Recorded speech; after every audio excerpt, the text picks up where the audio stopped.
budget to make your Quicksilver scene, just don't make it. I don't really know what to say other than, I mean, it's just lame. Watching him do this goofy little slow-mo jog as the dramatic music blares in the background, it's funny. Was this the coolest thing you could have done with his powers? Again, if you don't have the budget for a Quicksilver scene, don't make one. Also, if this is what his POV is like when he's running at his fastest, which I assume he is given he just barely saves Huey, how does he ever accidentally run into someone?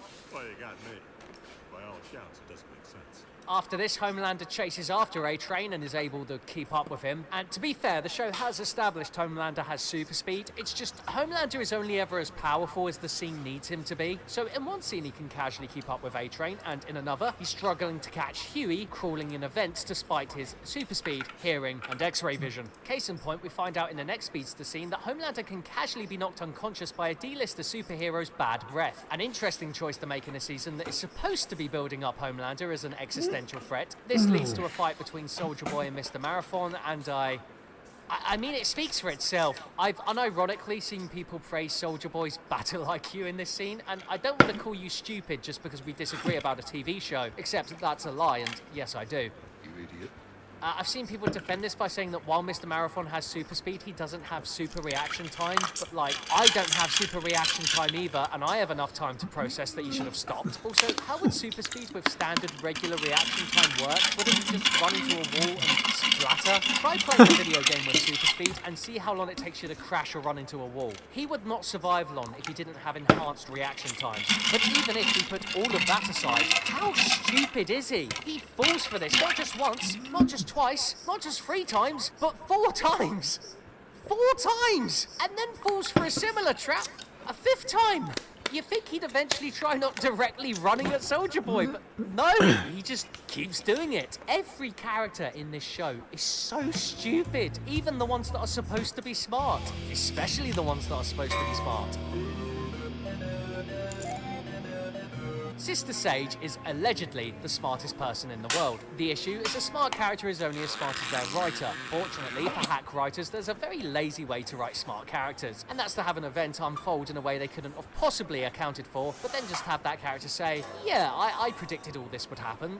Somehow. You're just not as smart as me. You need to have a very high IQ to understand Sister Sage. And this season, we finally understand her master plan, which is she wants to release a virus, starting a war between superheroes and regular humans because the apocalypse will allow her to read her books in peace. I have several questions. Look, I may not be as intelligent as Sister Sage. I just think there might be, possibly, perhaps, easier ways to go about this. Couldn't you just quarantine yourself without doing all that other stuff? Just don't tell Homelander where your bunker is. Also, how does releasing an anti-superhero virus guarantee a world war between supes and non-supes? Where's the logical through line? She says it's because supes would blame non-supes and all hell would break loose, but like, are you sure? What if, and hear me out here, literally anything else happens? There's too many variables to account for here. This plan makes no sense. And again, even if it does somehow work out, which it obviously doesn't because it's a ridiculous plan, but even if it did, can you not read your books without starting World War III? I feel like you haven't considered all your options here. Later on in the show, she banks her whole plan on Soldier Boy betraying Homelander because of what he did to Stormfront. This is after she had a literal mind reader tell her that Soldier Boy cares about Homelander and is secretly proud of him. But sure, bank your entire plan on Soldier Boy of all characters betraying Homelander over a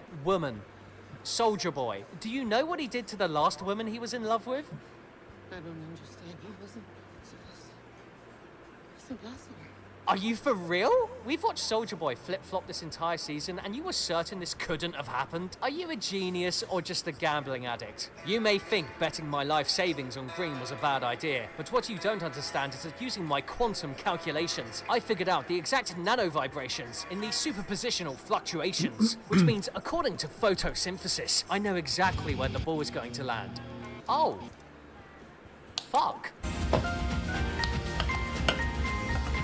If you liked that Soldier Boy was one of the few characters in this show that didn't constantly flip-flop, then boy, do I have bad news for you. He starts off strong, agreeing to help Homelander track down the boys after they betrayed him. Honestly, it's a wonder anyone trusts Butcher at all at this point, given just how often he betrays his allies. He is so snaky. If I was forced to hire a babysitter and my only two options were him or Jeffrey Epstein, I mean, that's a big Butcher, but I wouldn't be happy about it. Anyway, they release the virus on Soldier Boy. He survives and is mad at Homelander because he clearly used him as a guinea pig. He sticks around though, because to be fair, what are his options? And he agrees to help Homelander find the V1 so he can sabotage him. But this is when we find out Soldier Boy was in love with Stormfront. Apparently, didn't really seem that way in season 3.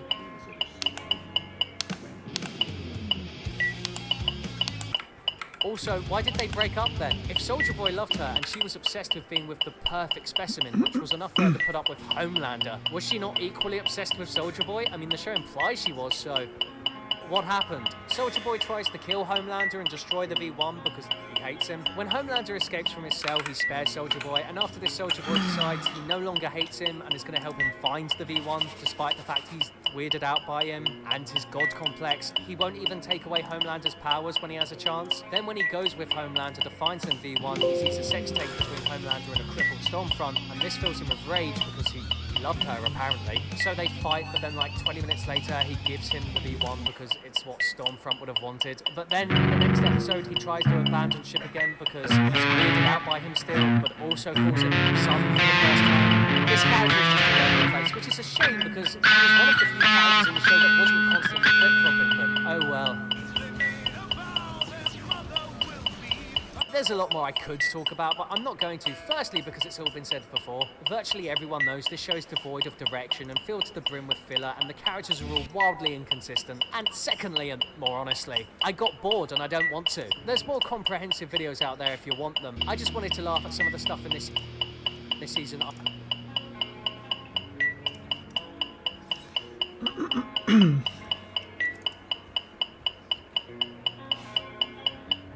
One chart, to be specific, and what it shows is damning. The screenwriters in green here joined in season 1, the ones in yellow here joined in season 2, the ones in red joined in season 3, and the ones in blue joined in season 4. We can see a trend emerge here. Seasons 1 and 2 were written mostly by the same people, including Eric Kripke, the showrunner, and George Mastras, who worked on Breaking Bad. Once we hit season 3, most of the season 1 and 2 writers get shifted out, Kripke stops writing episodes himself, and the show starts to go downhill. Of course, season 3 itself was pretty decent, and Herogasm in particular was a good episode, so I was curious why Jessica Cho, who wrote it, wasn't writing any good episodes since then. And it turns out, when I looked at the writers for the Gen V episodes, all of them were people who had not worked on The Boys, except for Kripke himself and also Cho, who did 2 episodes, one in season 1 and one in season 2. Now, I know nothing about writing, so she may or may not be overworked. I really don't know. However, I am leaving it out there as a possibility that she was perhaps stretched thin between the 2 shows. Also, as an aside, when I saw that the Thomas Schnoz of Breaking Bad and Better Call Saul fame had done a random episode of Gen V, I was kind of shocked. I haven't watched season 2, but I'm tempted to take a look at that episode specifically. Anyways, when you look at the chart, it's clear that The Boys was written by 2 different teams. The first one was more disciplined, or hungrier, and Kripke himself was way more involved in the writing. The second team got sloppy, with the best writers working double duty on the spin-offs, and Kripke himself began to spread his attention to the Mexico, Gen V, and Vought Rising spin-offs. We also have evidence of interference from the higher-ups, and unlike with Invincible, we actually have confirmation that they did interfere with the show. Starting with the obvious, we have Kripke confirming that Amazon didn't give them a high enough budget. I mean, there are not full battle scenes because we still don't have Game of Thrones budget, but there are a lot of very direct confrontations, a lot of people that you want to see smashing into each other smash into each other. And there's no money in here! I don't think I need to explain how utterly ridiculous it is that a trillion-dollar company is unable to give one of its most successful shows the budget it needs to create a good final season. Yes, the cast is likely far more expensive than it used to be. Yes, the show itself might have faltered after season 4. That is only more reason that you should make it into an event. If they're putting the final episode in theaters, what does it say that they aren't willing to invest a blockbuster level budget into the show? My guess is that they have a lack of faith in the show, which is odd at first glance, because year over year it did better and better on the streaming charts. In this article from Variety, we have Amazon's chief of TV, Vernon Sanders, confirming that The Boys Season 3 did 17% better than Season 2 and 234% better than Season 1. The Boys Season 4 did 14% better than Season 3, logging 1.19 billion minutes during its first 3 days. That's billion, with a B, mind you. So I really don't know why they weren't throwing cash hand over fist like this, like nobody's business, when they threw $1 billion at the Rings of Power. And not only that, we have a clip from Eric Kripke himself saying that he had a Season 5 ending planned out ever since Season 3, which means he definitely could have been using that as leverage for the budgets of Season 4 and 5, right? I'll play the clip right now.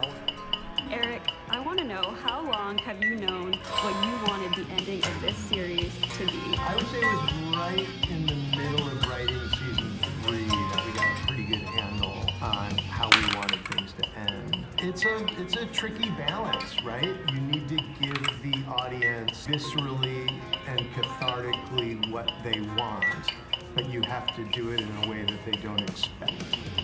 To be honest, having your show planned out is one of those things that sounds really good in theory, but in practice, having only the ending planned out can sometimes lead to some issues. I'm gonna use How I Met Your Mother as an example. For those of you unaware, it was this really big sitcom in the 2000s, 9 seasons, and the ending was filmed during the making of its second. You might think that this allowed the writers to make a perfect plot descending squarely upon the series end. What actually happened is that the characters outgrew the ending that they had written in Season 2 by Season 5, and the last couple of seasons were a whole lot of stalling combined with a major reversion of character development in the final episodes. In other words, having a certain endpoint in mind without the skeleton of how to get there leads to what I call founding titan syndrome. You've got most of the development out of the way too early, so now you have to stretch what remains into way too long of a runtime. And frankly, it's not just us, the viewers, that are unhappy with the show. Even the people working on it aren't happy. You want to know how I know? Just take a look at this clip right here. Yeah. No, that makes sense. Look, obviously you got studio guys who are all, we need to plant seeds for the sequel. But I feel like that's kind of a disservice to your fan base. And also just not great storytelling. What the fuck was that? A studio mandate to include planting seeds for a sequel while compromising on the quality of the existing show? I wonder what this could possibly mean. And honestly, Kripke, I agree. I've absolutely zero interest in Bot Rising. I will not be watching. Sorry, but I'm just not into watching a bunch of asshole villains on the come up when I know for a fact that they're gonna come out on top in the end, and I have no confidence that the show will be able to sell me on their suffering. Not to mention, my opinion of it is already soured by the fact that so many of these past episodes have been used to set it up. Oh, but if one thinly veiled complaint wasn't enough, just take a look at what Worm over here says during Season 5, Episode 1. When I wrote the series finale of Triple C, that's Crimson County's Papers, it was impossible to tick every box and find that little storyline. Just try making everybody happy. You can't do it. So that was a little worse. Well, at that point, you're not even really being subtle about it. But wait, maybe it's just a big joke that they put into the show. Surely the cast and crew don't feel this way about... Sorry, wait, what did Laz Alonso and Carl Urban like on their Instagrams? Would he give some of the time that they're giving to Soulja Boy to MM? Yeah, Speaking of the cast, though, I don't want to make this video totally negative, so I'm gonna say this right now. The Boys cast is still on the top of their game, and the work that the costuming department has done is nothing short of revolutionary. I genuinely believe that every superhero show, movie, whatever, should be taking notes from The Boys. The utter creativity, the real-life inspiration synthesized with superheroic visual language, the sliding scale of grimy to cartoonish means that there's something for everyone here. Oh Father specifically in Season 5 has both an amazing actor and a costume that looks ridiculous but ends up playing off really well in context and in motion. I have to admit, I thought it was a stinker when I saw it in the poster, but looking at it now, it's good stuff. I think looking back, the boys will be known for a couple of things: having a great first 2 to 3 seasons, having amazing casting, and having great costuming that will hopefully define the 2030s and beyond once the costume designers are released into the wild to be picked up by Marvel and DC. Unfortunately, judging by the last episode being written by someone who doesn't have the best pedigree on the show, my hopes are not high that it'll be remembered for its great ending.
So right here we got about 60 milligrams of canned butter. Gonna be cooked with the pancakes right here. Fucking look at it, man. Looks like shit. I'm gonna teach them something important, guys. So when you see the pancakes start to have little bubbles, that's how you know it's ready to flip. Perfect pancake every time. Yo, dummy pancake! Dude, when you look up pancake, like that's what pops up. Alright guys, first meal of the day, we got breakfast. Yup. Cooked in canna butter, topped with canna butter. And we got the organic maple syrup. Because we gotta keep it healthy.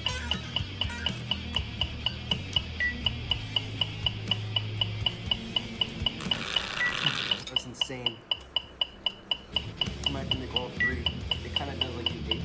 Tastes like you ate a cart. I'm gonna give that a. Okay, I can't give everything a 10. 7.9. And that's a good 7. Let's go have lunch.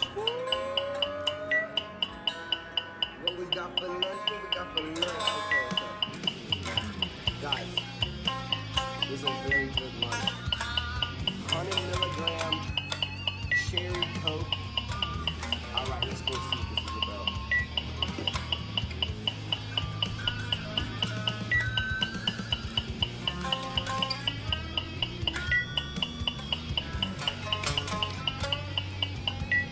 I can't open that. Let's try.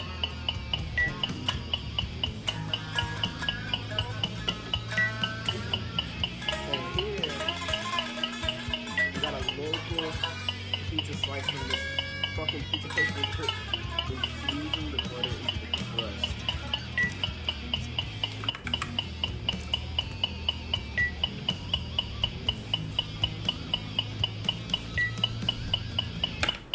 And then give me a fucking napkin.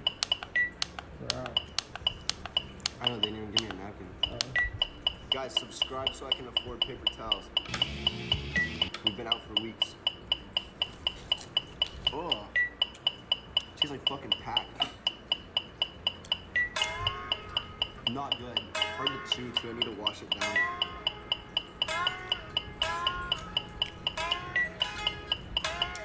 That's low-key fire. It tastes like though, like when you eat like one of the gummies, and it's got like that weird gay taste. This is like a D-tier meal. Feels like I'm doing a fucking eating contest. And guys, I lied. I just ate the pancakes. This isn't even a lot. I'm eating these all in a row. I don't want to eat foods for 24 hours anymore. I want normal food. I can't even drink water. I can drink bong water. No napkins, bro. I don't care how good the food is, bro. If you don't give a napkin, you're a dickhead. No decimal. Just like a straight 4. And this gets like a fucking 3. Sleep after that last one. It's like a Pop-Tart without the icing. That's busting. I need some fucking milk, bro. It's like the type of cookie where it doesn't even like absorb the fucking liquid, you know? Milk is top 3 drinks. Top 1 is water. Top 2. There's no top 2. It's weird. Like milk. There is no top 2, but milk is 3rd. But there is no top 2. But water is 1. This is like half a spoonful. I'm gonna eat it. It doesn't smell anything.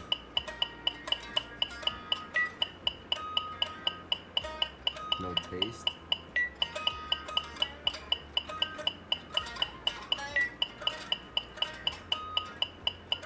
Oh.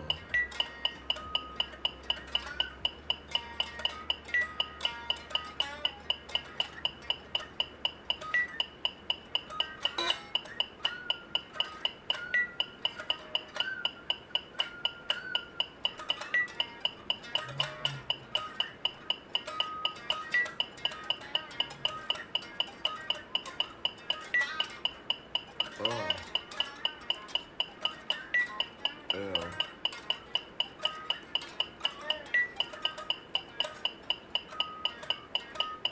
Oh, hell no. I'm never doing that again.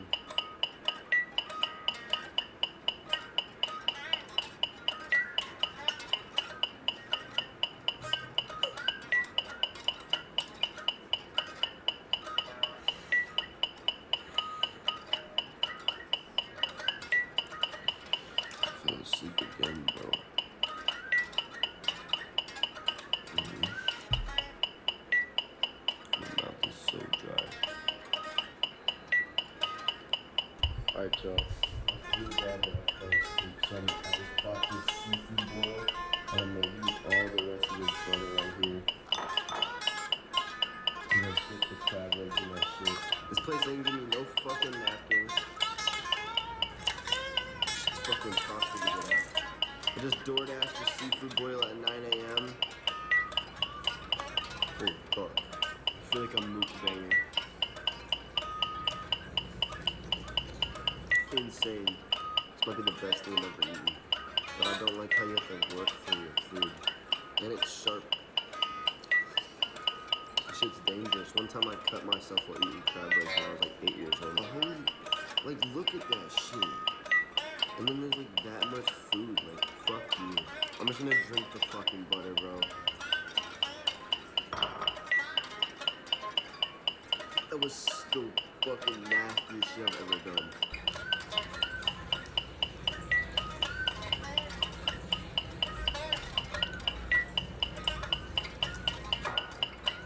Let's try this bitch ass corn. Tastes like shit. There's sausage in here.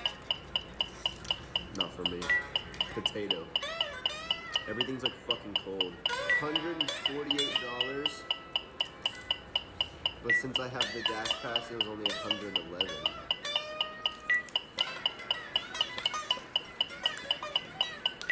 Yo! Dude, that was like a goated crab leg pull. That was like a top 10 crab leg moment. And I think they're all done. Come on, fucking man. I just fell asleep again. I can't. Every time I always feel sick too. I have the driest mouth. And it's always like 17 hours later every single time. Like, I don't know if I can do this anymore, guys. I'm like speed running life at this rate. It's been a week, but for me it's only been 3 days. Like, you don't know how that feels, bro.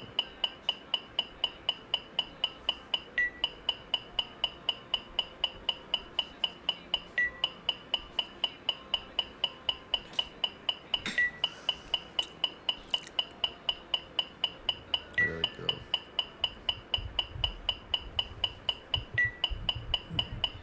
And I just peed. Dude, I feel sick. And I just peed. And it like hurt. But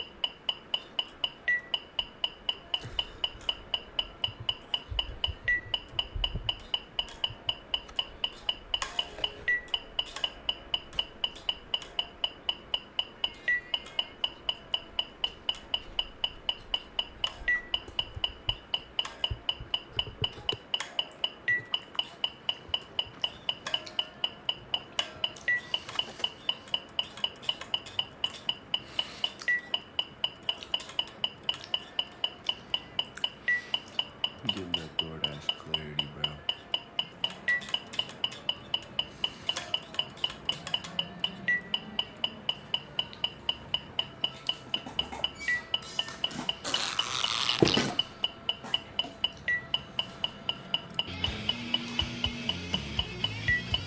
I can't keep doing it.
How do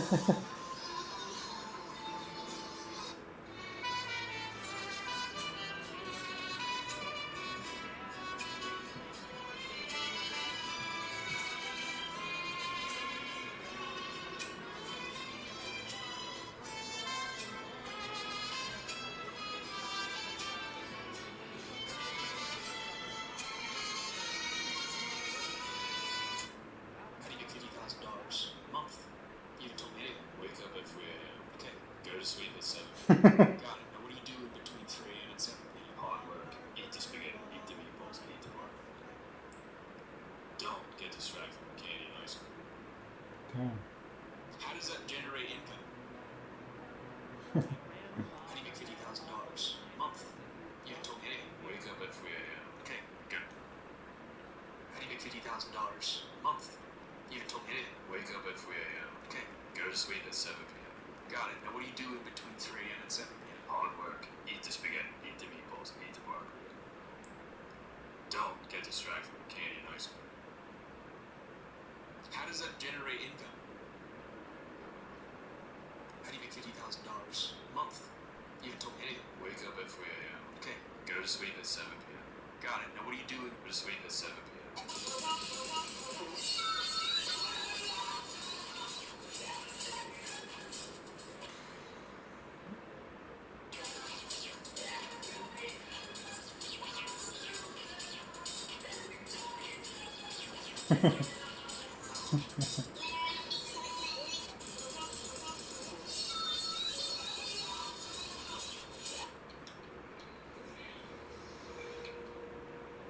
Alright, bro, I'm probably get up at work in the morning.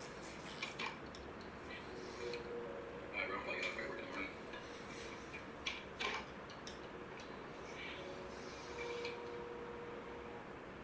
Alright, bro.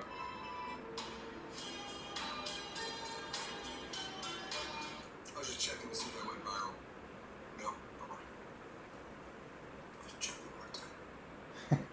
I was just checking to see if I went viral. No, okay. Check one more time. I was just checking.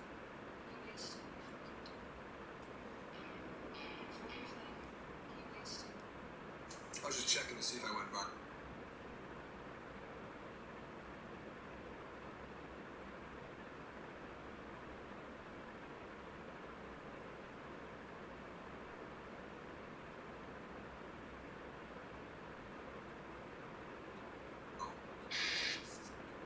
Why do bars have parking lots where you can't drink and drive? Why do bars have parking lots where you can't drink and drive?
Oh my god.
big difference. Really? Yeah. Is it?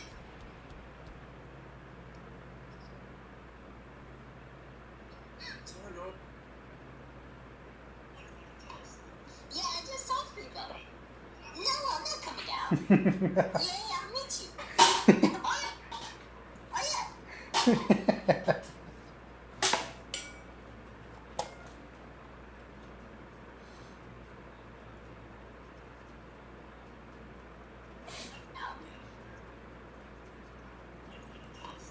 Yeah, I just saw Frigo. No, I'm not coming down. Yeah, I'll meet you. Oh, yeah. Oh, yeah.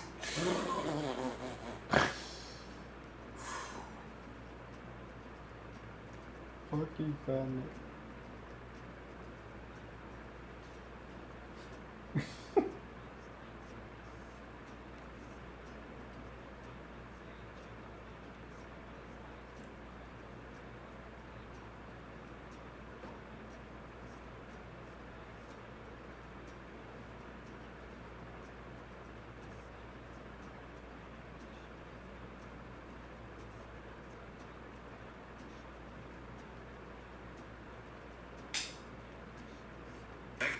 Water is now being traded on the NASDAQ just like oil. Okay, it is. Water is, look it up for yourself.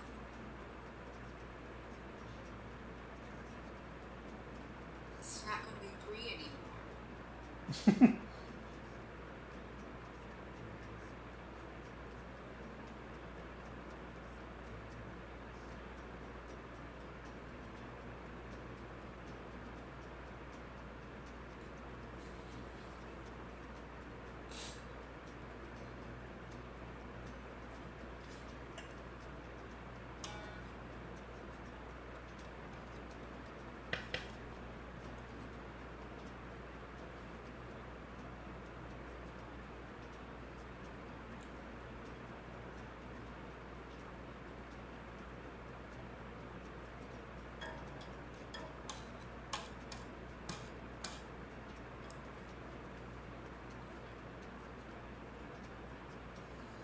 We already paid for it anyway when you pay a water bill.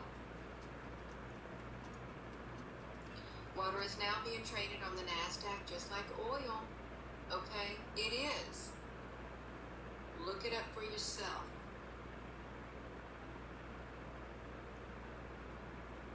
It's not going to be free anymore.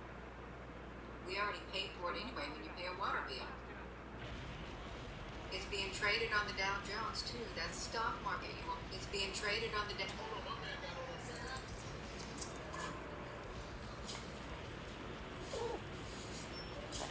Hey everyone, can I take 20 seconds? Hi, I just wanted to share. I've always had a fear of public speaking. I don't know if anybody here can relate to that. Show of hands, right? I just wanted to share one thing, and that is I've learned fear is always going to be present, but it doesn't have to decide how I act. Thank you. Have a great day. Have a great week. Thank you so much. Thank you.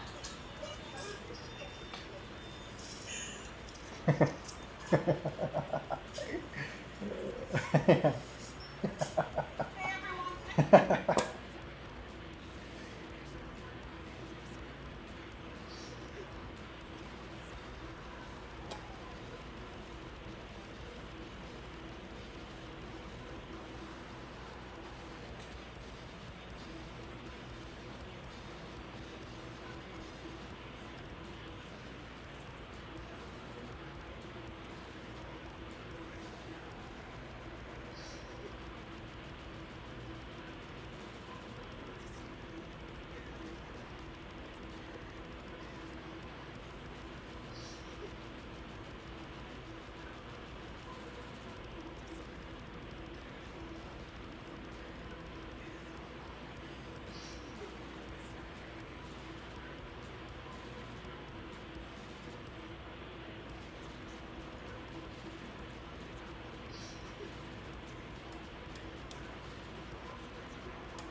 7 years old. I've never.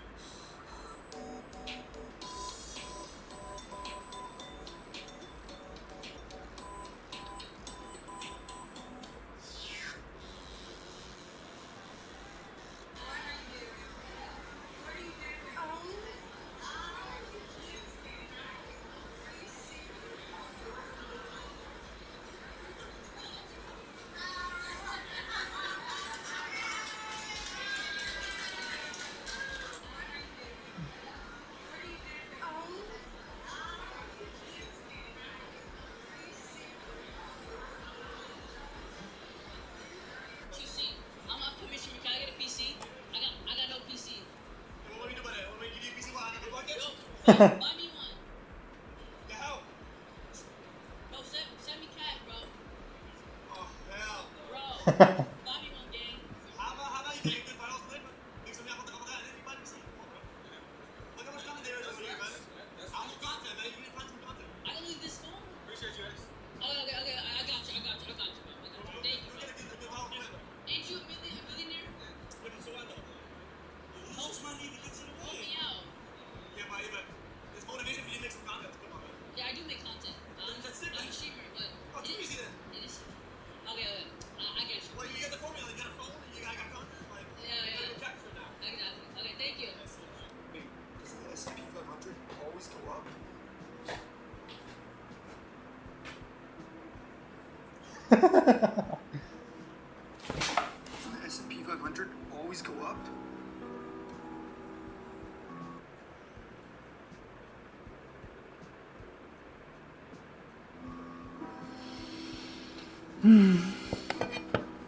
Wait, doesn't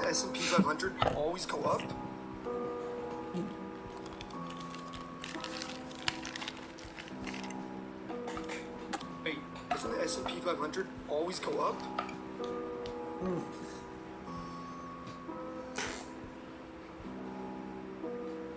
Wait, doesn't the S&P 500 always go up?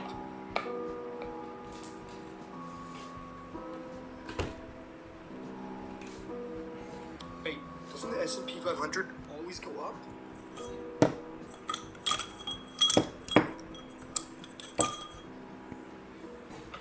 Wait, doesn't the S&P 500 always go up? Doesn't the S&P 500 always go up? Wait, doesn't the S&P 500 always go up? Wait, doesn't the S&P 500 always go up?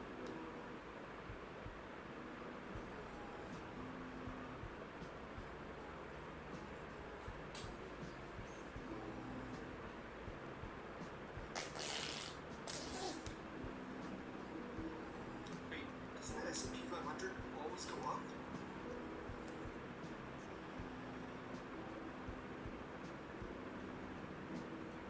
Wait, doesn't the S&P 500... And for you English majors out there, the only word in the English language that ends with the letters MT is direct. And for you English majors out there, the only word in the English language that ends with the letters MT is direct. And for you English majors out there, the only word in the English... And for you English majors out there, the only word in the English language that ends with the letters MT is direct. And for you English majors out there, the only word in the English language that ends with the letters MT is direct. And for you English majors out there, the only word in the English language that ends with the letters MT is direct.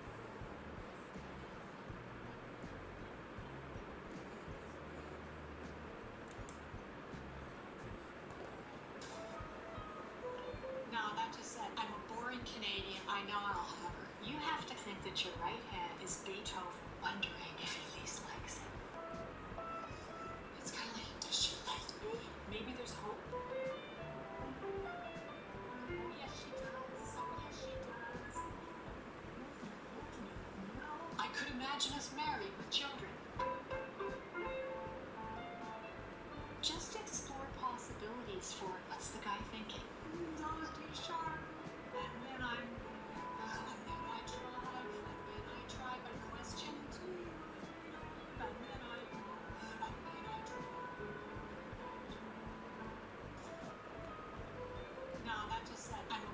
Canadian. I know I'll have her. You have to think that your right hand is Beethoven wondering if he least likes it. It's kind of like, does she like me? Maybe there's hope?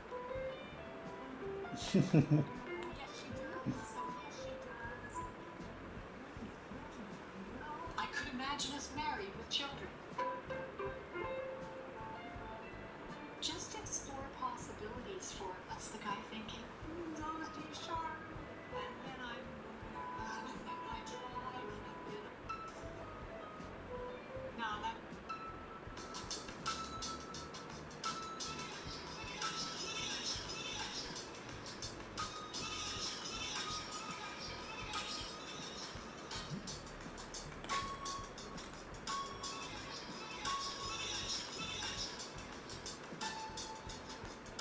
You ever look at yourself and think, damn, I worked hard for that body?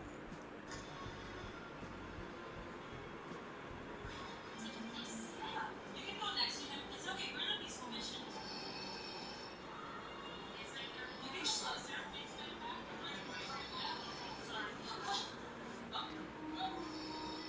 Your display of allegiance is commendable. I hope you understand your services are required. You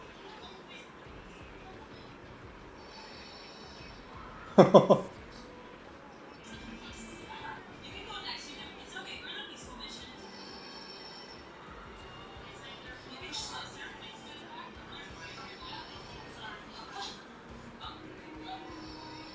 Your display of allegiance.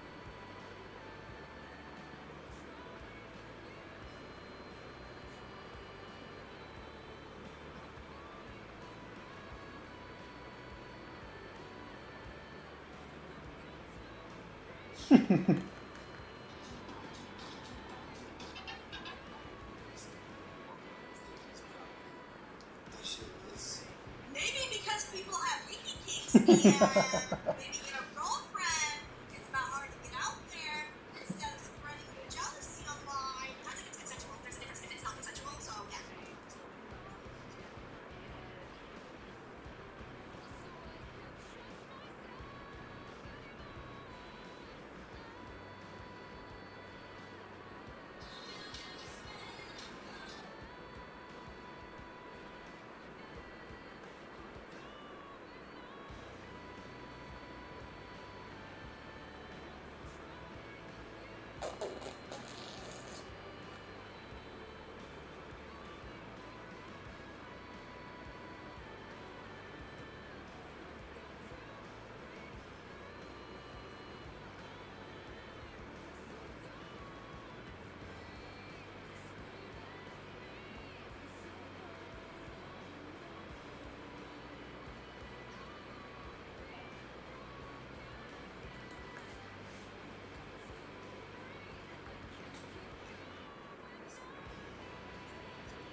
Oh my god.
Pulled up to McDonald's.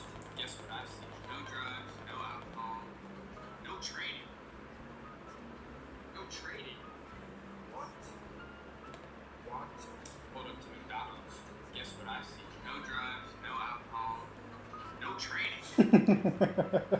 No trading. What? Pulled up to McDonald's. Guess what I see? No drugs, no alcohol, no trading. No trading. What? What? Pulled up to me. Nobody is playing hole 7 right now. Nobody is playing hole 7 right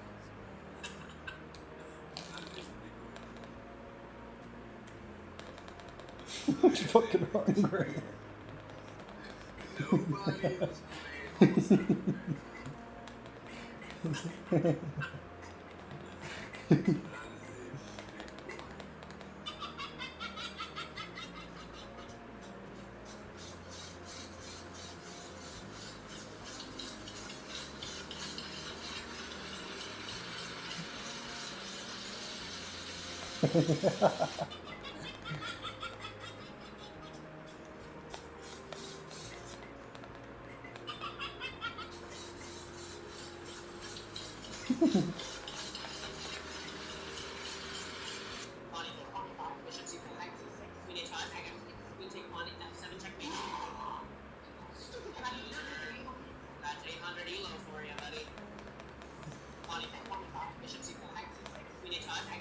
We take on it that 7 check beat.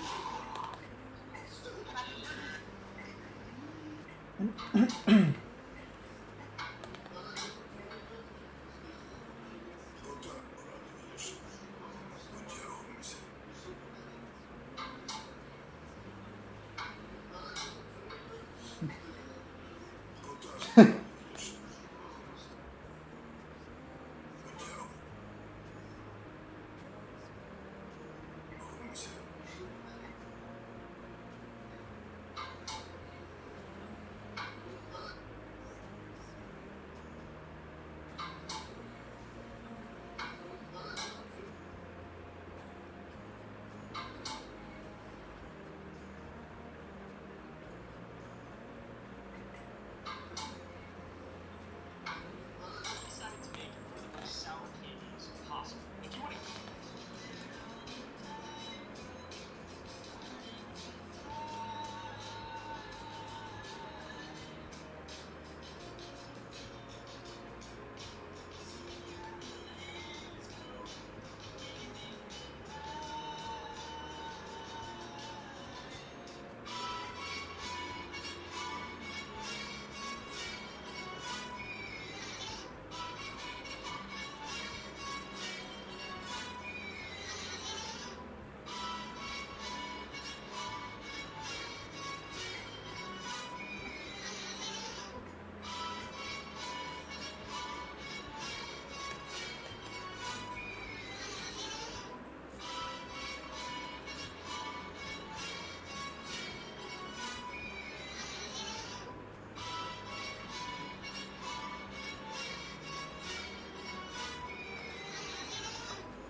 This passion fruit wine contains 3 grams of blue guava peanut butter.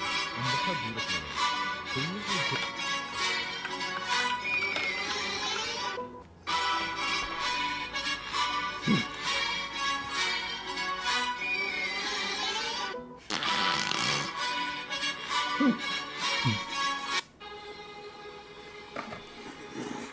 The Boys Season 5 Episode 7 just dropped, and somehow the finale feels even more impossible than it did before. Because now, this episode didn't just set up one final conclusion. Rather, it basically set up an entire disaster waiting to happen. Soldier Boy might be ready to turn on Homelander. Kimiko is attempting to get the Soldier Boy blast that fries the V in Soup's blood. And Butcher is getting closer and closer to becoming something even worse than the enemy he's trying to stop. So before the final episode drops, I want to go through everything episode 7 just set up for the finale, because if even half of this pays off, The Boys is about to end in absolute chaos. First things first, I want to discuss the setup of Soldier Boy potentially teaming up with the Boys. As we saw in this episode, when Soldier Boy tried leaving, Homelander basically came from behind him and choked him out, putting him back in the chamber that keeps him asleep. Now I'm suspecting that someone from the Boys crew, either Huey or Butcher, will try to raid Vought Tower and will accidentally come across Soldier Boy in his sleep. And once they see that, they're gonna realize that's their golden ticket to taking Homelander down. They will release him, and I really doubt he's gonna be with Homelander now, despite changing his mind back and forth again and again. In the last episode, I think this will be the last time we see him switch up, because at this point, there's nowhere else to go. There's nothing else Homelander could do to make him not go against him. And once he's out, he will likely try to go after Homelander, since he basically tried to imprison him. And if we know one thing about Soldier Boy, he really doesn't take it lightly when you go against him, and especially when you go behind his back, which is basically what Homelander just did. The guy's been done dirty by his old team, and as we saw, even Butcher turning on him for the right reason, which was to protect Ryan, Soldier Boy really took that to heart, and in this season, that's basically all he was doing. He was trying to get his get back against Butcher and the crew, literally working with his son that he seemed to hate in season 3. So now, after giving Homelander the V1, this is an insane backstab towards him.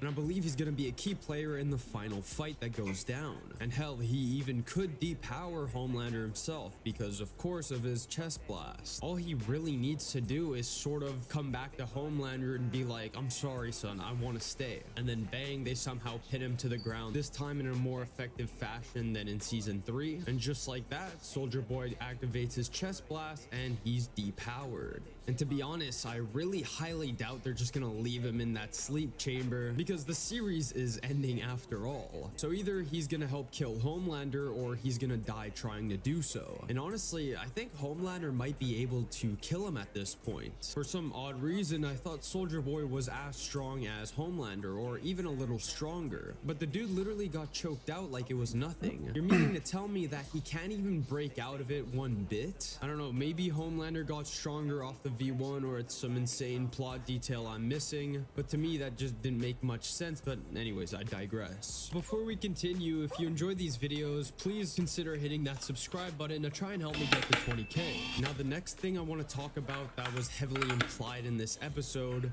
was Marie Moreau coming back to finally help the boys as a main character in this final battle. In case you guys didn't see Gen V, Marie Moreau is extremely powerful, and she was deliberately said to be even as strong as Homelander countless times. And even if she might not be, her powers are extremely useful and tactical. She's able to bend blood and control it. So if there's some final bloodbath in the final episode, that would literally be like a walk in the park for her. Not only could she kill people with it, but the soup she does kill would literally exponentially raise her power level if you really think about it. Because the more blood there is, the more opportunity she has to take down whoever she wants. And in Gen V Season 2, it was specifically implied that she could have the potential ability to control the V in a soup's body, or at the very least, of course, the blood within them. Not just after they're dead and when it's out, but when it's still inside them. This is why she will be the key to killing off all the normal soups that will be in the boys' way. Say we get a scene of Butcher storming at the White House with all the other soups there, Marie will likely get rid of them and pave the way for Butcher to get the final kill. And I really think she could maybe be even powerful enough to hold Homelander to the ground, putting him there so someone can fry the V out of his blood. Think Avengers Infinity War when all the Avengers are on the planet and they're all trying to get Thanos on the ground so they can take the gauntlet off him. It will surely take a lot of work, but I do think she could maybe even briefly pin him to the ground. Not put him asleep, but weaken him so someone could get on top of him and use the chest blast. And this brings me to another key detail this episode really emphasized, which is Sister Sage engineering the final plan for the show. Now I know you might be saying that, oh, she's really stupid now, but here's the key. The question of love isn't really a problem anymore, since the show now is really just about getting Homelander in the right place at the right time. Sure, she couldn't predict what Soldier Boy was gonna do, but now that he's in a chamber and if he gets out, he won't be on his side whatsoever, she doesn't have to worry about that variable anymore. After all, I can't think of anybody at this moment that loves Homelander, and as we know, he doesn't really like anybody else. So although she's been pretty useless for the past few seasons, I think she will help Kimiko get the Soldier Boy chest blast or find a way for the boys to be 10 steps ahead, because of course now she's working with them. It was also hinted that she knows how to get Kimiko the power. If she really put her mind to it, I really think she could cook up a plan to take down Homelander, or come very close to doing so. Because although now he's more unstable than ever, that sort of makes him a little more predictable if you really think about it. Because now being the deranged man he is, you could easily lure him or pull strings on his emotions to get him in the right place. I also suspect she could find a way to lure Homelander into a proper enriched uranium chamber. Of course, one he can't simply break out of. As we saw in episode 4, Soldier Boy trapped him in one that was pretty sturdy and efficient. And this wasn't some new advanced technology. I believe it was literally made in the 1960s or 40s. So what's to say the boys can't replicate one or make it even better? Because even in that old chamber, Homelander was stuck in it for a couple hours, and he was only able to break out of it by smashing into it repeatedly. Sure, the enriched uranium doesn't kill him or pin him to the ground immediately, but the key is to have something there that he can't simply bash his way out of. And I don't know what kind of glass was used in that chamber, but it was something extremely strong to the point that he couldn't break out of it. And as we know, the boys literally now have enriched uranium. And to be honest, I thought it'd be a lot harder to get, considering they don't have any government ties. And I have no clue how they managed to extract it from Fort Harmony, since it would kill any regular human within minutes of exposure. As well, I'd further like to drive the point that she's fully with the boys. After seeing Frenchie die, she knows she really has to step up and do something, because this episode specifically set up their relationship. I truly think that before Frenchie died, they became friends, and I think Sister Sage sort of developed a soft spot for him. So I do believe that his death will sort of enrage her in some little way. Sure, it might not be that impactful to her, but I still think it will make her pull some strings to take down Homelander once and for all. And that brings me to my next point of Kimiko depowering Homelander. As we saw, this whole episode was about getting Kimiko the Soldier Boy chest blast. The boys had seen how the Russians essentially gave it to Soldier Boy by doing these sort of experiments with the enriched uranium. So if they continue to experiment, it's only a matter of time before she gets it. And after seeing Frenchie die, I think it would be her way of avenging him. She can't simply get a little punch on Homelander. She needs to do something substantial and something that will hurt him a lot. And what's worse than death for Homelander? Losing his powers. I think this would be perfect because it wouldn't be Kimiko killing him completely, since I do want Butcher to do that, but it'd be extremely satisfying for her to be a key part of really taking him down. Frenchie was literally the one person Kimiko ever loved, and out of all the boys, he meant the world to her. So after he died, I really don't think she has anything to lose. I don't even think she's willing to sacrifice herself just so Homelander can suffer. And as we know, tying back to what I said about Sage, she already has an idea of how to do it. So I heavily suspect that by the finale, she will have developed the chest blast. Now, the next thing that was set up in this episode was the deep. As we know, due to the oil spill that Black Noir caused, all the sea life in the oceans and lakes now think it's the deep's fault. As we saw in the last episode, one of the fish were clearly hurt by what he did. Even if the deep didn't really cause the oil spill, he technically did by killing Black Noir's theater director. And it was only payback for him to do so. So technically, yeah, it is his fault. And in this episode, that was heavily emphasized. One of the hammerhead sharks that pulled up on him literally said that if he steps a foot in the water or any water on Earth whatsoever, he will be killed immediately. And I think all the fish in the ocean have been spreading the message that he did this, that he basically killed billions of them. So I think this specifically foreshadows that either he will take his own life by going into the water, or someone will trick him into going in it. As we know, he doesn't really care about people, so he won't fall for the bait of going to save someone from drowning. But the deep, being as dumb as it is, only has so many contexts where he'd be tricked into it. And I think it'd be pretty poetic for him to die by the very thing that made him everything he was. Out of all the things he does, he's really only defined by the powers he has, which very much so coincide with the ocean. And his love for the sea animals isn't necessarily performative, because we've gotten a lot of scenes where he communicates with them and he truly feels like they're his friends. So I think it'd be really funny if he got depowered or somehow lured into the ocean as all the fish pull him down to the deepest depths and kill him themselves. At this point, it'd be pretty earned, and it's the only thing that I think would be the most satisfying for his character to go out. After all, there's no way in hell that he survives the finale. And as the showrunner said, a lot of people are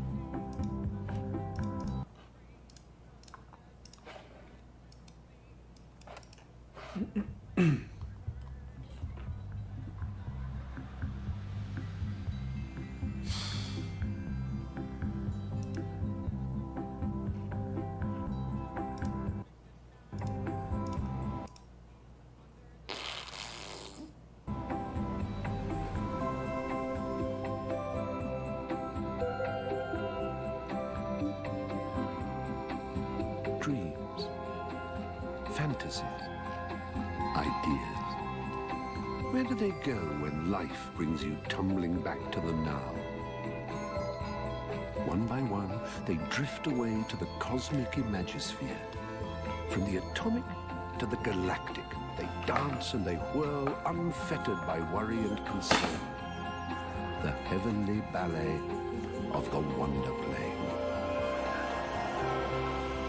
And sometimes this dance creates something astonishing. Out pops a transcendental dreamverse, a remarkable place where the real meets the fantastic. And this vast expanse of imagination has a name.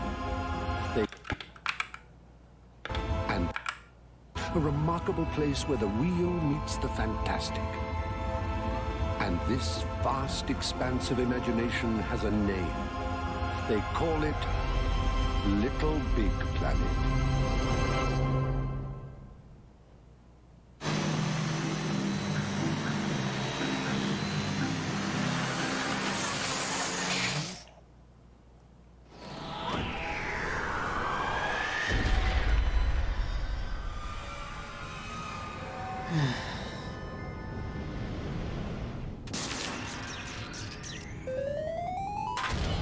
Welcome to Little Big Planet.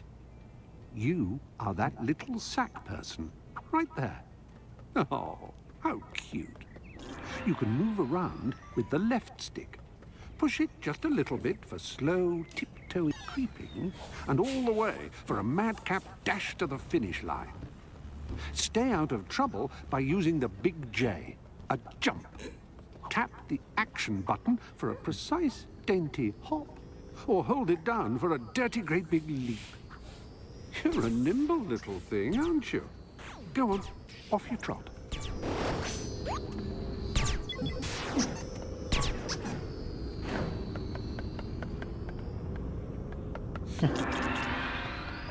It's not always the done thing to gad about the Little Big Planet surface as naked as the day you were stitched. Sometimes you need to be a formal Freddy. Using costumes in Little Big Planet is as simple as getting dressed. In fact, it's even easier than the sniff it, bin it, or wear it system. Press the menu button to access your poppet, and use the left stick to browse the various icons. Press Action to choose one. Choose the Customize Character menu to fling wide the wardrobe doors. Now, your left stick allows you to browse materials, garments, colors, and even entire off-the-peg ensembles. Press the Action button to robe yourself in finery.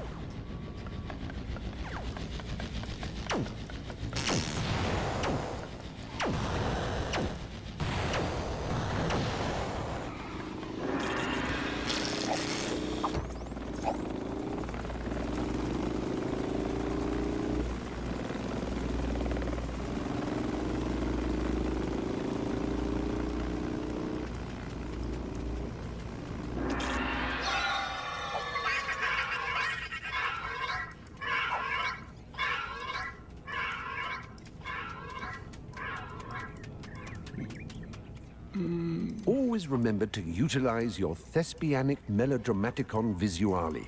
That's your facial expressions if you're not a fluffy actor type. There's a whole range of expressions available. The directional buttons on the controller are your pastels and your fingers the brushes. So paint the face you want. Press up for a big beamy smile, or down for a frown. Press the left button to show.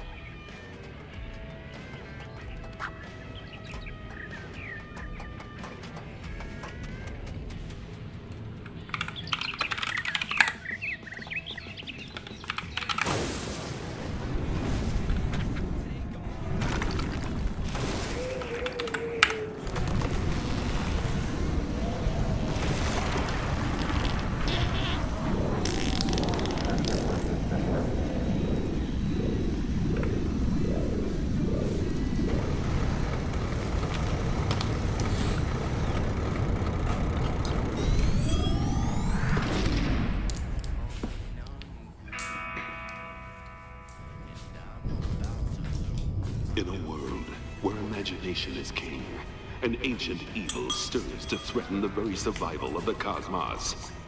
They call it the Negativatron. But what can stop the unstoppable? This world needs only one thing. It needs a hero. Shoshavalon. One man, devilishly handsome, impossibly statuesque, the only hope.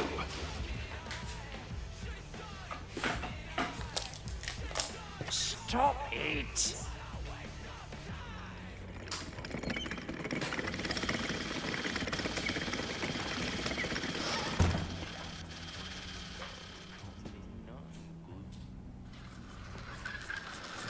I say, Sackboy, you were barely lucky to escape the Negativatron out there.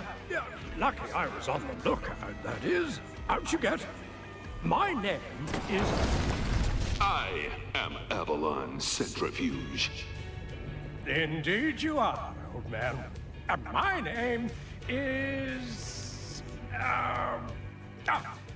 Larry Da Vinci. And... Craft World is in grave peril.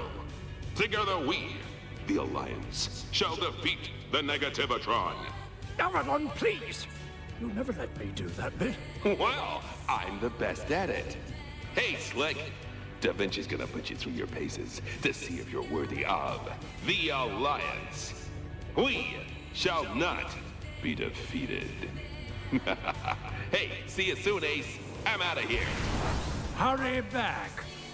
I should do this on my own, I really should. But never mind that. You'll be needing something to get around Craft World safely. I present to you your pod. Oh, for the... Why does this... Oh, ah. I present to you your pod.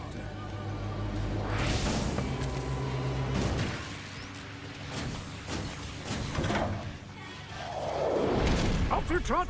There's a good fellow. I need to make sure you're match fit for the Alliance. Just one or two simple experiments. Tests. See you in a tick.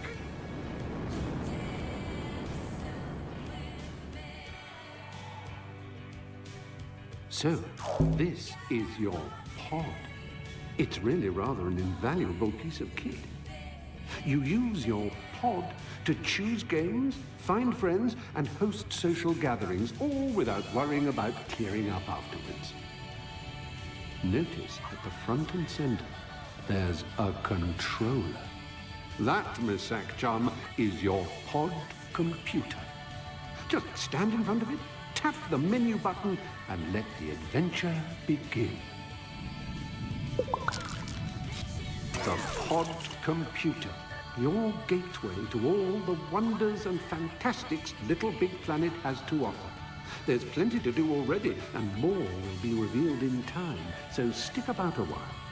You might create the 8th and 9th wonders of the... Larry Da Vinci is one of the creators in Little Big Planet. You'll meet many of these curious folk on your travels, some nice and some not so nice, like kebabs.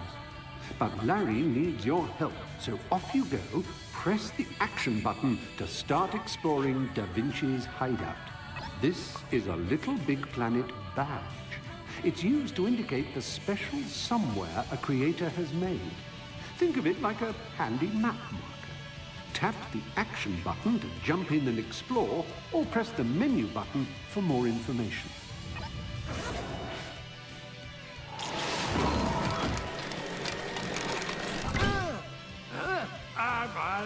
That is how the answer to go.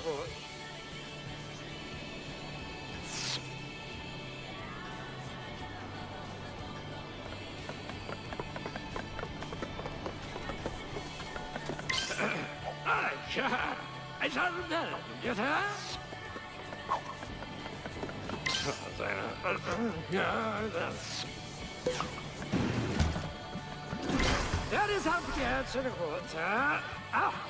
Yes.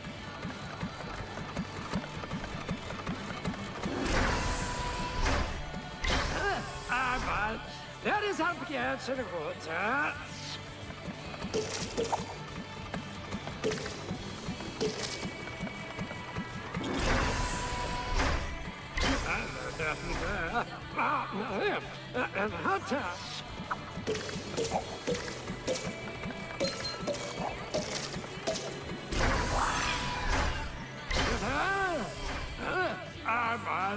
That is how.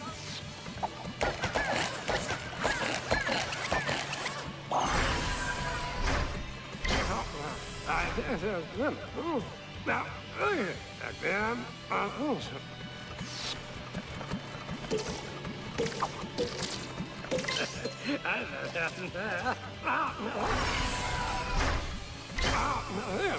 and hot times are pleasant.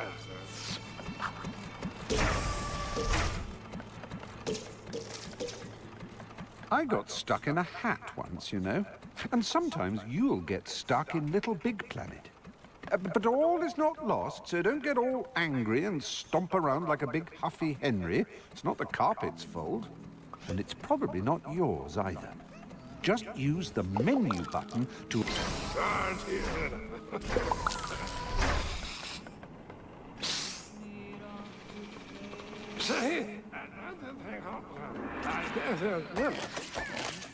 The stickers in Little Big Planet are tiny masterpieces and the most collectible must-haves in the ethereal dreamscape.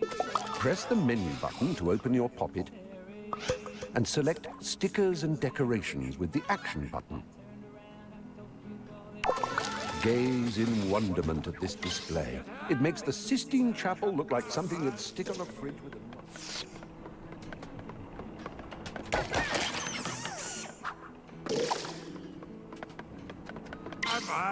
That is how it gets in the water.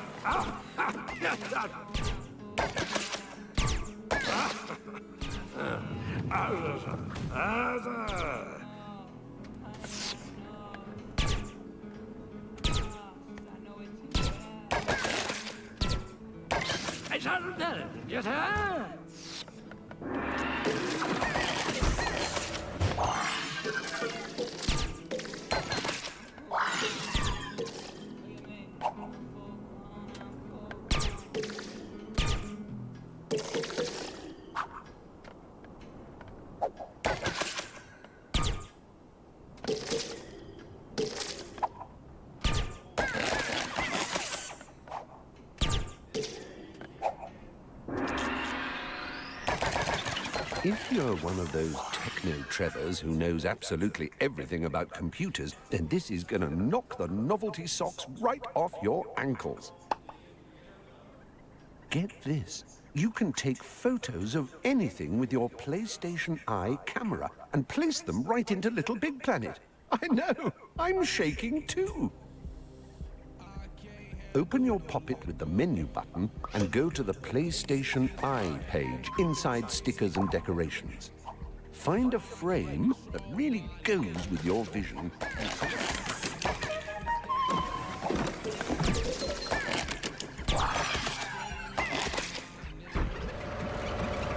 Get her!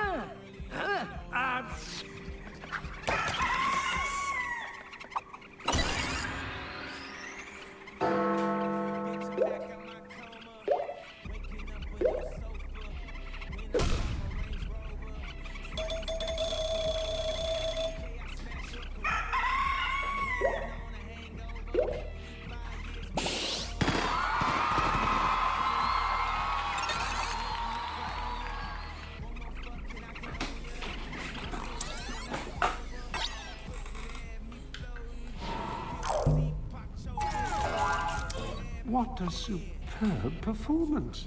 We're keeping an eye on you. You are a Little Big Planet legend in the making. You can either return to the same place or crash on into unexplored territory with this new badge. Use the left stick to choose which one and press the action button when you're ready.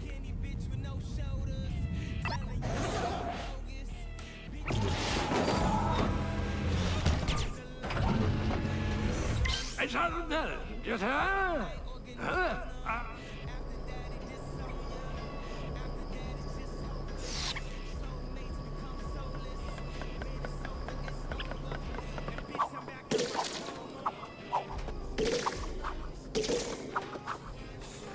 To the water.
Det är sant begärt, så det går inte.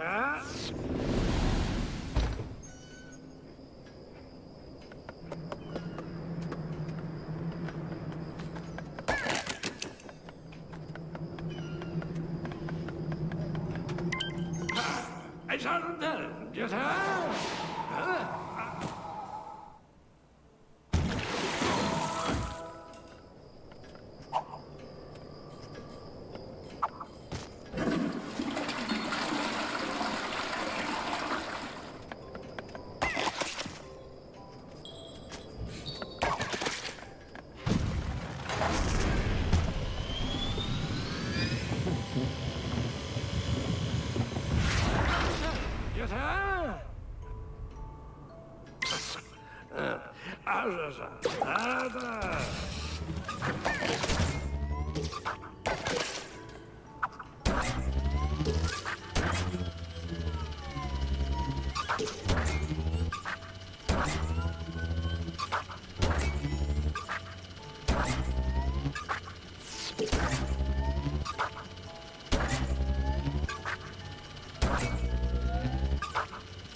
Det är sant begärt, så det går inte.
Alltså, anything yeah.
You were born for this exploring malarkey, weren't you?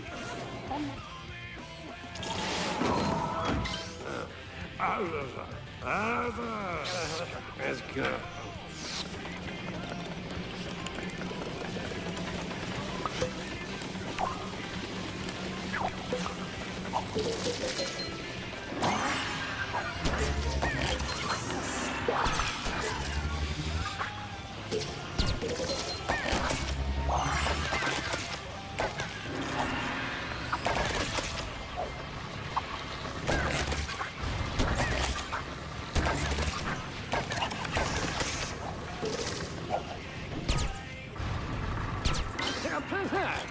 Can't hear it.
Lobo is one I was actually hoping would run.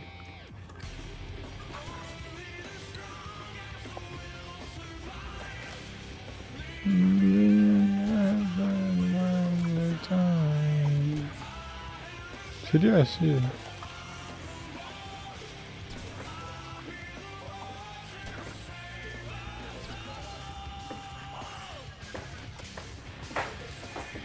But, oh, I remember this. Oh, not bad.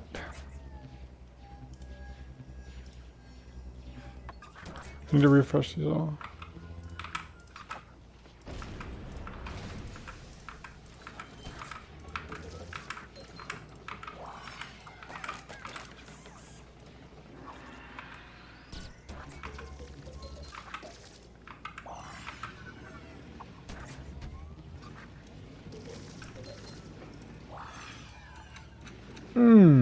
That's what you'd like to see. Nice little covering. Nice little covering.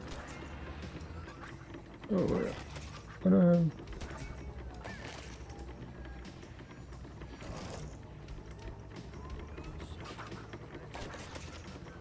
Half a mil to balance that. 1 mil, just some waiting. AOP, baby, you're the runner today, ain't you? Yeah, you didn't do shit yesterday.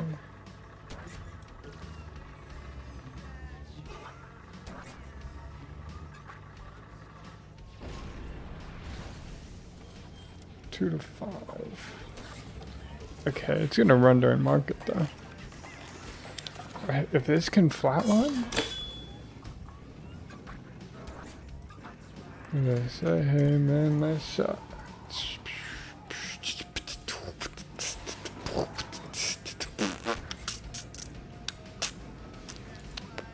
Say, hey man, nice shot.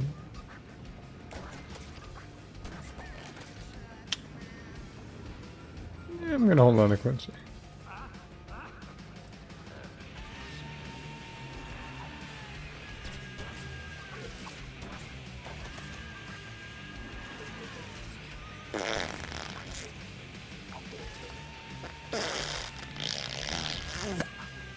Yeah, I like Quincy.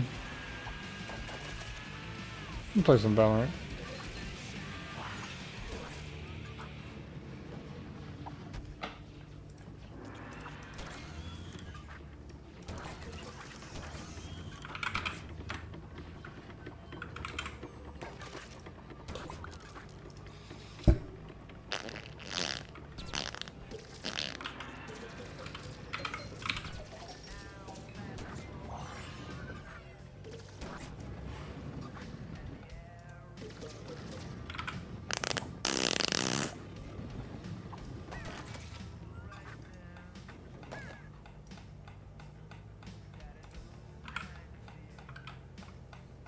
Suspected to die.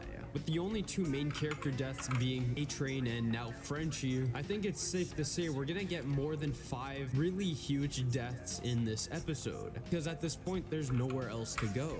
And speaking about death, this leads me to believe that Starlight will sacrifice herself in the finale. This is because of how much she's been paralleling Queen Maeve. When I saw her vaping and smoking in this episode, it really made me think to Maeve's character in earlier seasons. I remember in season 1 or 2, she'd be constantly hitting the vape pen. It really looked like she was in this depressed state.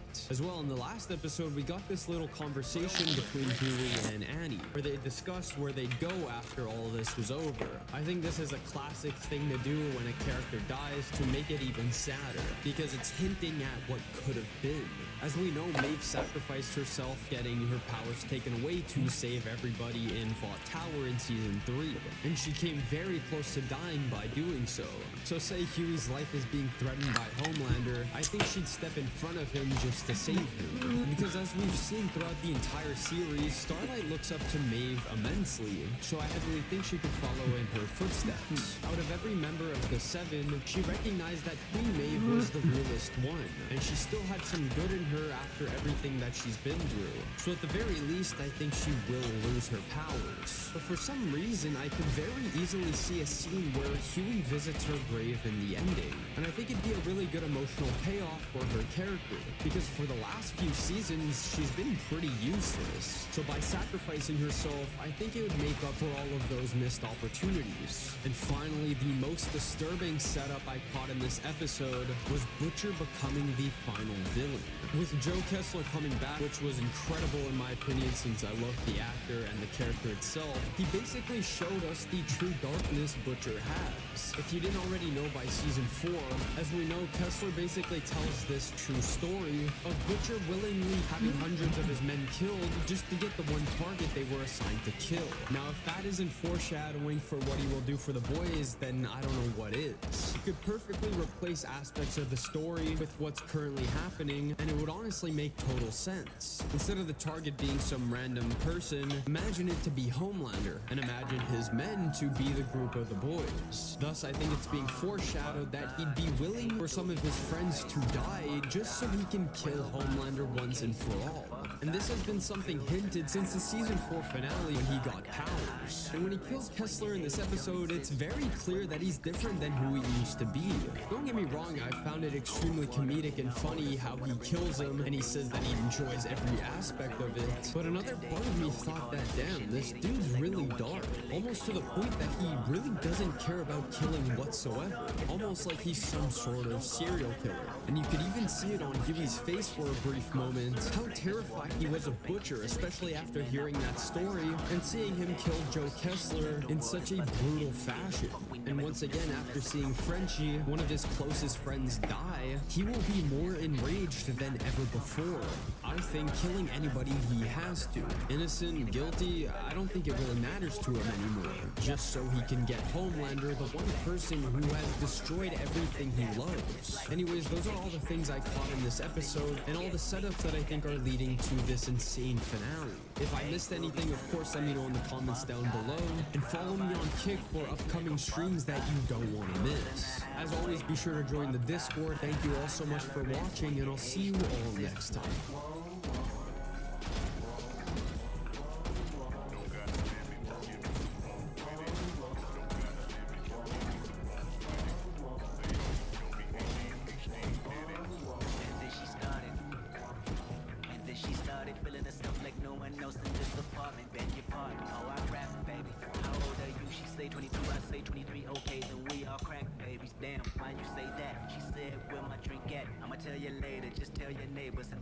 Relax. I stood up, shut the blind, closed the screen, jump on shrine, made to the back where she reside. Then she said, read between the lines, yep, hope that I get close enough.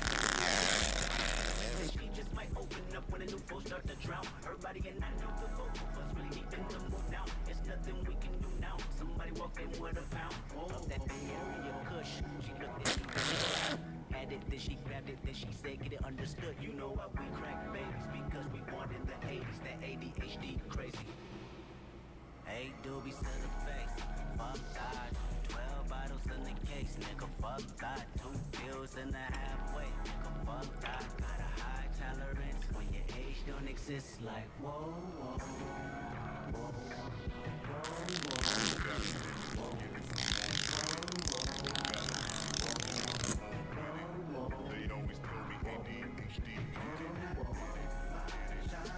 Fuck yes.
This is that once in a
The Boys Season 5 Episode 7 just dropped, and somehow the finale feels even more impossible than it did before. Because now, this episode didn't just set up one final conclusion, rather, it basically set up an entire disaster waiting to happen. Soldier Boy might be ready to turn on Homelander, Kamiko is attempting to get the Soldier Boy blast as the V in Soup's blood, and Butcher is getting closer and closer to becoming something even worse than the enemy he's trying to stop. So before the final episode drops, I want to go through everything episode 7 just set up for the finale, because if even half of this pays off, The Boys is about to end in absolute chaos. first things first, I want to discuss the setup of Soldier Boy potentially teaming up with the boys. As we saw in this episode, when Soldier Boy tried leaving, Homelander basically came from behind him and choked him out, putting him back in the chamber that keeps him asleep. He's expecting that someone from the boys' crew, either Huey or Butcher, will try to raid Vought Tower and will accidentally come across Soldier Boy in his sleep. And once they see that, they're gonna realize that's their golden ticket to taking Homelander down. They will release him, and I really doubt he's gonna be with Homelander now, despite changing his mind back and forth again and again. In the last My ultimate's ready.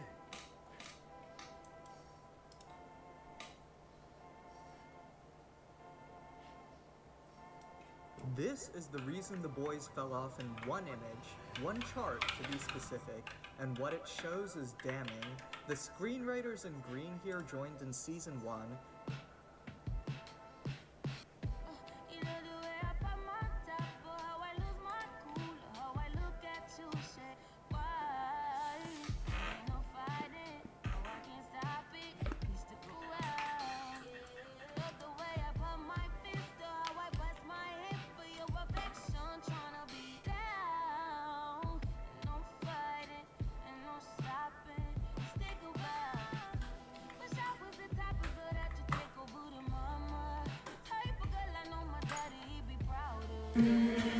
Away. He follows panic. Silence is survival. Starlighters hide. He can't see through Bing. Stay underground at all cost. If you see the red light in the clouds, run. The White House has fallen, I repeat. The White House has fallen. Most major cities are on guard. Walt is lying. Avoid zooms. Hide.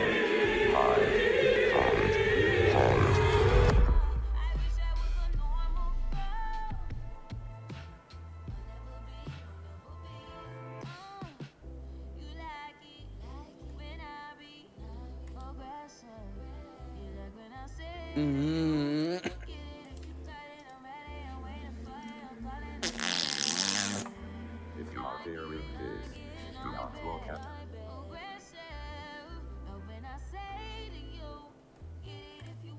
The S&P 500 is on track for its 7th straight weekly gain, and Trump's personal trades were disclosed today. The global money supply is skyrocketing, as it's now up to a record of $121.9 trillion. Over the last 2 years, it has increased by $17.1 trillion alone, and the U.S. government is now selling 30-year bonds at a 5% yield for the first time since 2007.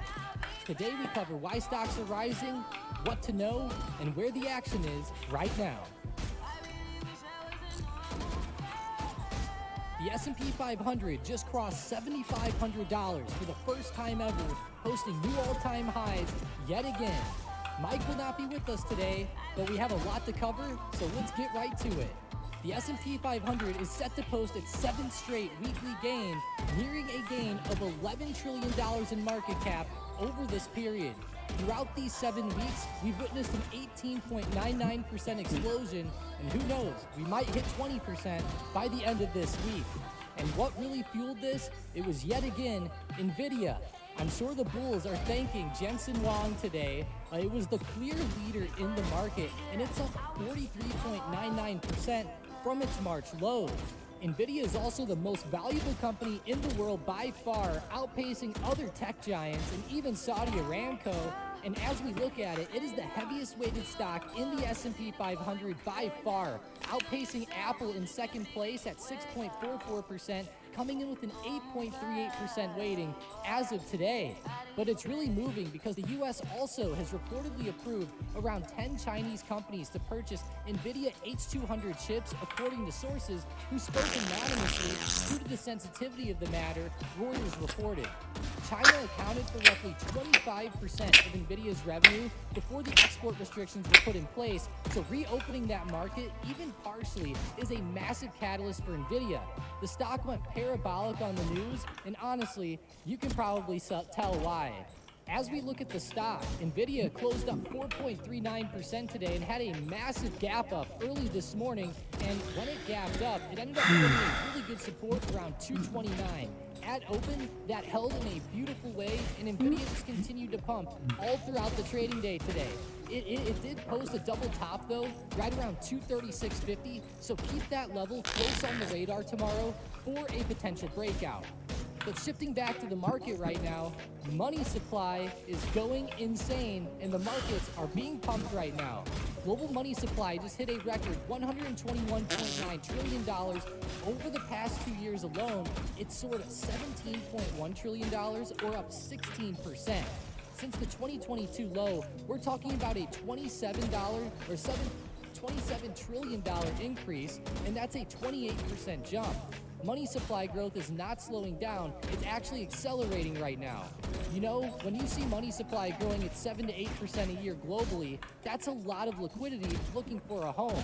And some of it is definitely finding its way into stocks, which helps maintain the kind of rally that we've been seeing. And it's really good for stocks, but it's also hurting a lot of people right now. Credit card balances that are 90 or more days delinquent just hit 13.1%, the highest since 2011. Student loan delinquencies at the same threshold are at 10.3%, the highest since 2020, and auto loan delinquencies are at 90 days plus, are at 5.6%, which is the highest level on record. So while the stock market is ripping higher and money supply is at all-time highs, the American consumer is showing real cracks beneath the surface. Consumer stress doesn't always translate to an immediate market sell-off, and we've been seeing the market rip higher even as these numbers have been building. But it is worth keeping in mind that it can eventually cause underlying problems. The market is betting on AI and corporate earnings story right now and kind of looking past the consumer stress data, so we'll have to see what happens. But if you're upset about Nancy Pelosi's insider trades, there might be a new sheriff in town.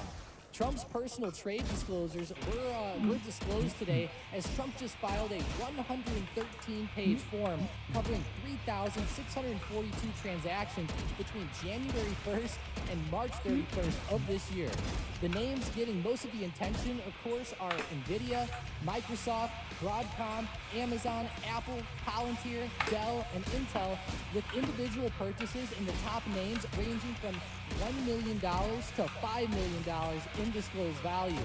These disclosures use broad value ranges and don't give you exact share counts or confirmation of when the trades were actually made. And importantly, they are historical snapshots. So I would say take the viral post with a grain of salt.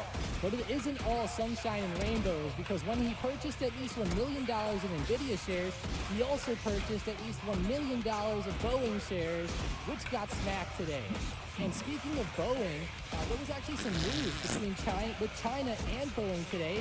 Trump told Fox News that Chinese President Xi Jinping agreed to buy 200 Boeing airplanes, and Wall Street analysts had expected China would soon make a massive order for even more Boeing planes in the near term, with Jefferies estimating up to 500 aircraft.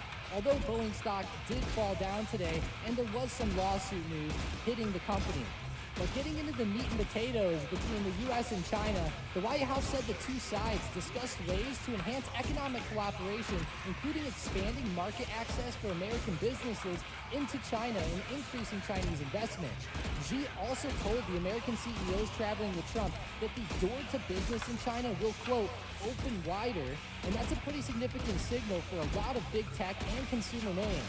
The White House also confirmed that the U.S. and China agreed that Iran cannot have a nuclear weapon, which is a huge deal given everything going on with the Strait of Hormuz right now. And the market is taking most of this as bullish. But Xi also told Trump that the most important issue in China-U.S. relations is Taiwan independence and peace in the Taiwan Strait are, quote, as irreconcilable as fire and water. He said mishandling it could put the entire relationship in great jeopardy. And what's notable here is that Beijing actually released Xi's remarks before the nearly 2.5-hour meeting had even wrapped up, which tells you how seriously they really wanted that message to land. But as we can see, there are some more events coming up tonight. There's going to be a photo session with Xi at 11:30 p.m. Eastern Time on May 14th. It is today. Also, there's going to be tea at 11:40 p.m. Eastern Time tonight as well. And then also at just after midnight tonight at 12:15 a.m. Eastern Time, there will be lunch with Xi. And then after that, Trump will be departing sometime in the afternoon, Beijing time, which will be sometime early this morning. I'm assuming sometime between like 1 a.m. and 3 a.m., but we'll see exactly how that departure goes. But looking at the overall market right now, SPY just posted a brand new all-time high at 749.52. It got very close to a major resistance level of 750, and it was amazing to see this overall run. Again, I think the bulls are going to really thank Jensen Huang after today. But what I'm really looking for tomorrow, of course, is $750. If the SPY can break that, target $755 to the upside. We've been targeting just about every $5 level on the way up, and we've been getting some decent runs up towards those zones. Even just yesterday on Wednesday, we saw a run getting close to 745, essentially getting just 1 point away. And then today we got very close to 750. You know, it might not get to 755 tomorrow, but watch for it to get close and to get closer to that overhead zone if we do get the breakout. At the same time, though, the SPY is pretty overextended right now, and there still are some cracks in the economy. And I suppose if the semiconductors do end up pulling back and SPY drops under 745, I will be pretty concerned about that type of pullback. And then I will be targeting 740 to the downside, along with 736. But something that's extra concerning for the overall market right now is that the U.S. government is selling 30-year bonds at a 5% yield for the first time since 2007. The U.S. Treasury just auctioned $25 billion in 30-year bonds at a high yield of 5.046%, and that is the first time the 30-year bond has closed above 5% since August of 07. You know that's not a good number that you want to brush past. What this is telling you is that the bond market is demanding more compensation to hold long-term U.S. debt, and that has real implication for stocks and the market. When you can get 5% risk-free on the 30-year Treasury, the math on owning equities at these valuations starts to get a little bit more complicated. Why would you want to risk owning tech stocks too high in case of a crash when you can make 5% no problem? But at the same time, something that's been really, I would say, the big driving factor beneath this rally is that there's a lot of tension beneath this rally that every trader needs to understand, and it really comes down to the earnings right now. The S&P 500's realized earnings yield is roughly 3.4%, and the 10-year Treasury yield is sitting near 4.5%. That leaves a gap of about negative 110 basis points, which is the widest negative reading since 2003. In plain English, the bond market is currently paying you more than stocks are earning for every dollar that you put in. And if you use forward earnings, the picture improves a little bit. The forward earnings yield comes in around 4.5%, which is roughly in line with the 10-year. So stocks still have a tiny edge, but only if those earnings actually show up. The market is essentially making a bet that future profits can outrun the bond competition. This is why the current earnings boom is so important right now. If companies keep delivering strong results, stocks can be justified at these levels. But if the bond yield continues to rise like they have been, then the investment math shifts in favor of bonds over stocks. Either way, keep bond yields close on the radar, and it's a number that could change the entire conversation. And you can even look at some ticker symbols like IEF and TLT to trade bond yields. IEF is the 7 to 10-year Treasury bond ETF, and TLT is a 20-year Treasury bond ETF. Kevin Warsh was actually confirmed as Fed chair yesterday, May 13th, in a tight 54-45 vote, the narrowest ever. S&P 500 on average tops on day 33 and bottoms on day 76 after a new Fed chair is confirmed. 3-month median max drawdowns were actually 2.13%, and the 1-month gains are impressive with percentage gains of 3.11%, and the market is went green 83.33% of the time in these scenarios. So in the short term, it sounds great. But I will say 3 months out is a weaker category, but it was skewed by Alan Greenspan and Eugene Meyer when they took over the position.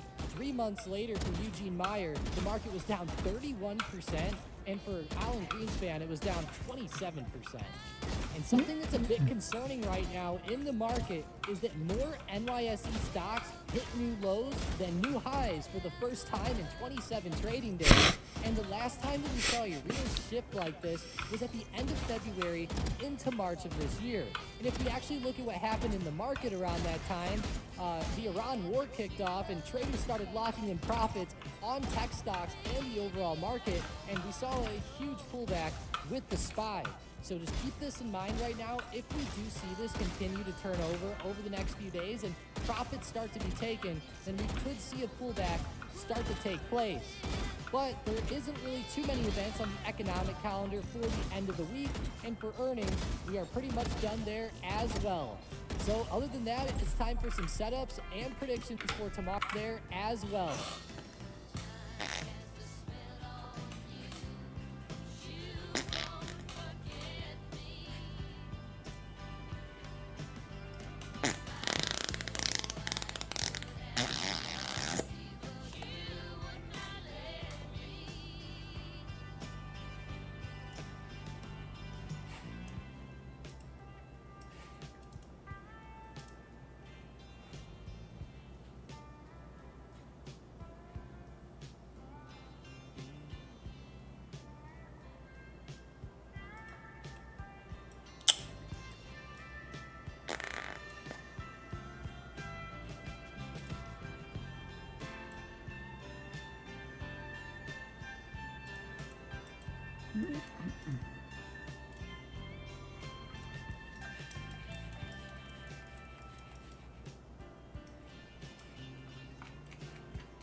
So other than that, it's time for some setups and predictions for tomorrow. And with my first play, I'm looking at ticker symbol POET or Poet Technologies.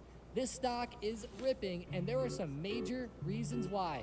I actually called this stock out a lot over the past few weeks as it has been highly volatile, but especially today with this breakout, it closed up 43%, and it's up even more in after hours right now, running up to around $24 per share. They actually announced a strategic partnership and supply agreement with Imposer Engines today. The deal provides a clear roadmap for the next 5 years with the potential for cumulative purchases to exceed $500 million. But optical Imposer engines are critical because they allow electronic and photonic components to be integrated into one single chip, drastically reducing the power consumption and heat generated by traditional copper wiring. By using light instead of electricity to move data at the chip level, they provide the massive bandwidth and speed necessary for next-generation AI data centers and high-performance computing. And of course, AI data center, the AI data center craze and build out has been the main driver in the market and the main driver for many of these growth tech companies. But Poet is on fire. Keep it on the radar for tomorrow, especially if it's able to break the high of day at 24. Just realize it is getting very crazy right now. And speaking about stocks that are crazy, with my second play, I'm looking at Fuel Cell Energy 24. Just realize it is getting very crazy if it's able to break the high of day at 24. Just realize it is getting very crazy right now. And speaking about stocks that are crazy, with my second play, I'm looking at Fuel Cell Energy to the upside. Fuel Cell went absolutely insane today. That was a massive rally up to around 22.30 at the end of the day. Now at open, Fuel Cell did move higher, which was great to see, essentially popping up like 9 to 9.5%. But of course, at the end of the day, we did see that massive rip through resistance. That was the main resistance I've been watching from yesterday. But if we are able to break 22.30, the high from after hours tomorrow, go ahead and look at Fuel Cell up. Once again, this is crazy, and the big money trader here is just raking in the millions here. I can't wait to see what these options open up at tomorrow night after that end of day and after hours move that we witnessed here. But with my plays out of the way, it's time for some momentum plays for tomorrow. And with the first ticker symbol, I'm looking at LUMN or Lumen Technologies to the upside. And if LUMN can break out above its high of day at 11:30, go ahead and watch it to the upside, of course. And with my next stock, I'm looking at F or Ford, also to the upside. Ford has been going crazy as it's been getting into the data center and software business a little bit. If we see a breakout above 1493, go ahead and watch F to the upside as well. And with the third and final play, I'm looking at ticker symbol MP or MP Materials to the downside. They had a pretty rough day today, closing down 5.37%. And if they break down under $59 even, then go ahead and watch them to the downside. But with these three plays, remember that they are strictly scalp plays. They're not meant to be held overnight, and you should always have stop losses and a real strategy that you are using. If you need help or you need a strategy to use, follow the link in the description down below and go ahead and check out the Stocked Up Discord server to get some strategies. But other than that, it is now time for our $2.6 million big money trade from today, and we are looking at ticker symbol DRAM. Looking at DRAM right now, it's an ETF that invests in stocks of memory companies. This ETF has been quite hot lately and is one of the most successful ETF launches in history. With that being said, the stocks it owns are up an extreme amount, arguably to the point where investor perception is at or near its peak. These puts are fairly deep in the money and have 127 days of time to them, which shows that the trader here is positioning themselves to profit from the stock pulling back. Personally, I would not be surprised if DRAM ended up pulling back. DRAM is extremely overextended right now, and as I look at the stock, it was down 1.38% today, and even with like the SPY ripping and Nvidia moving, it wasn't the strongest move. And it also filled the gap from yesterday in a pretty perfect way. Now, I'm not saying that this has to be the exact top here for DRAM. And at the same time, also keep in mind that this play has some time to it. Like I said, 127 days. So we're going to have to be a little bit careful when looking at this stock. Of course, if it starts to rip through the all-time high at 56.50, it's going to be a tough trade to hold. But this trade might need a lot of wiggle room. So be ready to extend the stop a little bit. And I definitely would not be over-leveraging just in case it does end up powering higher.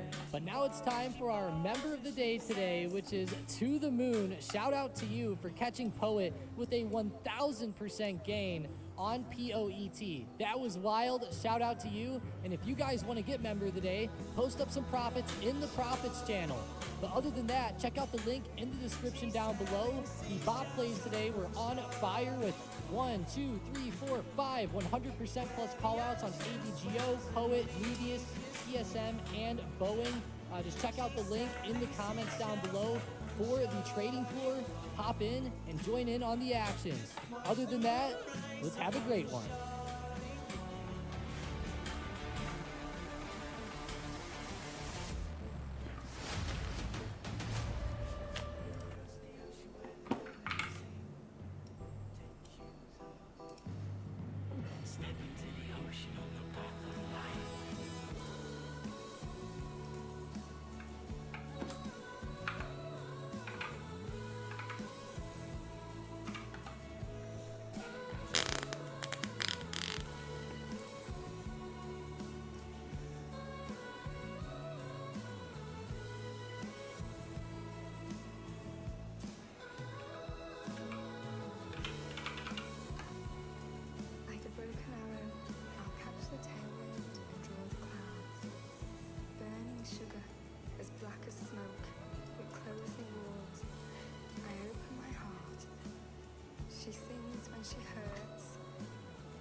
touchstone. She's a friend in the dark, my strength, my memories. She delights in torture, but she holds my hand and never shields me. Because the best shield is to accept the pain. Then what can really destroy me? Let me close my eyes and lie invisible, and perhaps the clouds will pass through me.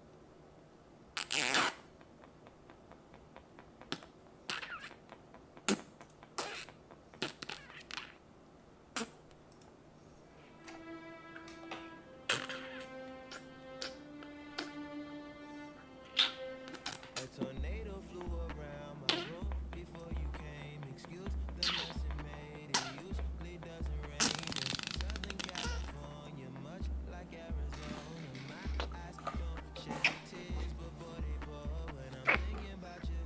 Oh no no no, I've been thinking about you. You no no no, I've been thinking about you. Do you think about me still? Do you? Do you? Or do you not think so far ahead? 'Cause I'm thinking about forever.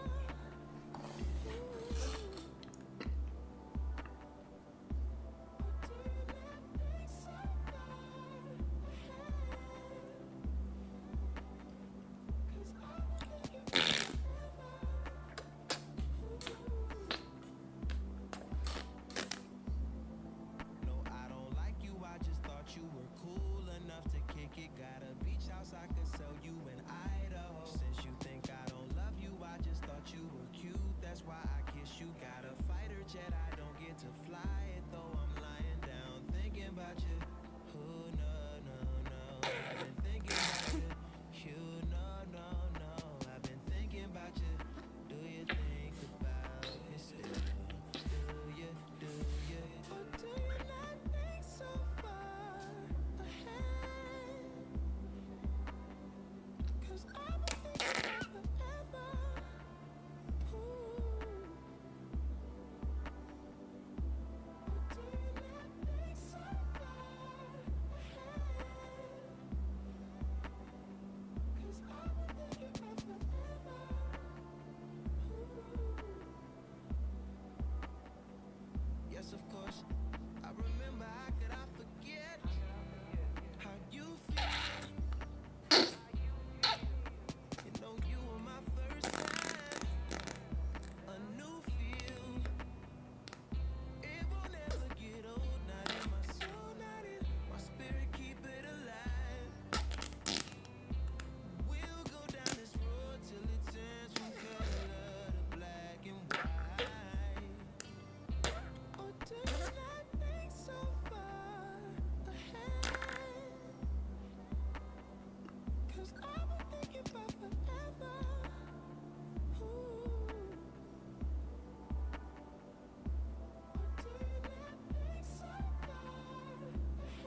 warning from Wall Street about debts in the world, because we are seeing long-term yields across the board break out, and this is leading into other big signals, including more Hindenburg omens and, of course, movements in metals and commodities. Is inflation about to come back? And more importantly, are we entering the fear of the unknown? Join us today as we go through stocks, commodities, and cryptos, breaking down what we need to know as investors and traders about these markets right now. Don't go anywhere, there's a lot to get into.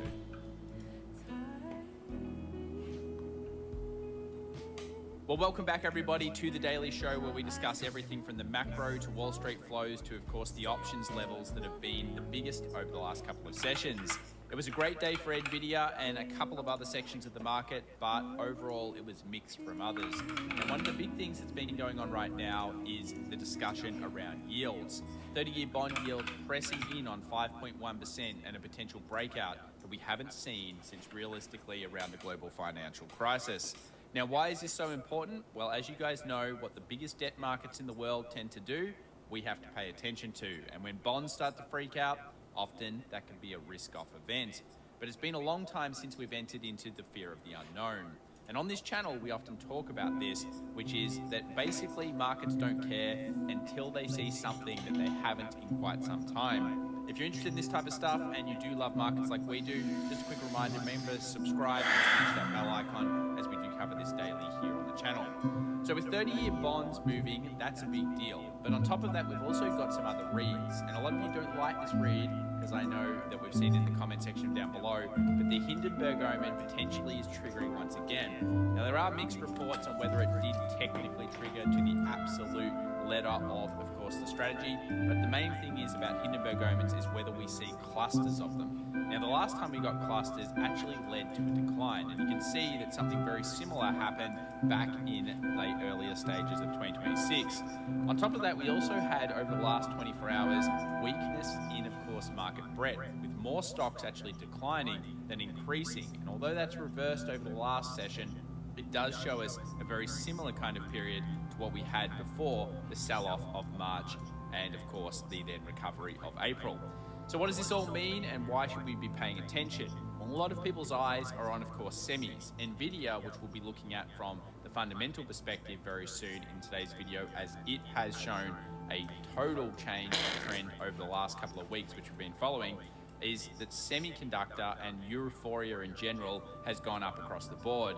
Polycarp FX actually has been tracking every single period of time this happened in the past, and funnily enough, we are in pretty much, only the fourth time it's ever occurred.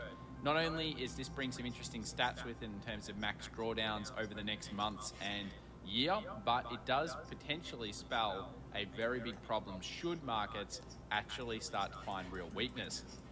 What goes up so quickly can sometimes come down in a big way. If you have a look at the flip side to this, the market sector that's been bashed because, of course, of huge moves in semiconductors has been software. And again, Polycarp FX having a look here and showing that, yeah, we have had some pretty big declines. Obviously, we've been looking at market structure recently on the show, and that's been improving, and we've seen a lot of flows. But there is a question of which one's going to break first. Are we going to see continued movement up here in software, continued movement up in semiconductors, and then all of a sudden people are going to say, well, maybe software's been a little bit oversold, or is that part of a bigger picture that we need to look at later on? Well, let's take a look at what has been happening this earnings season. Duality Research here over on X has some excellent charts when it comes to this earnings season. And as we often talk about, guys, it's really about what the boffins on Wall Street are doing. At the moment, what are they doing? They're upgrading every single stock, and they're basically saying anything to do with tech is looking damn good as long as it has the word AI in it.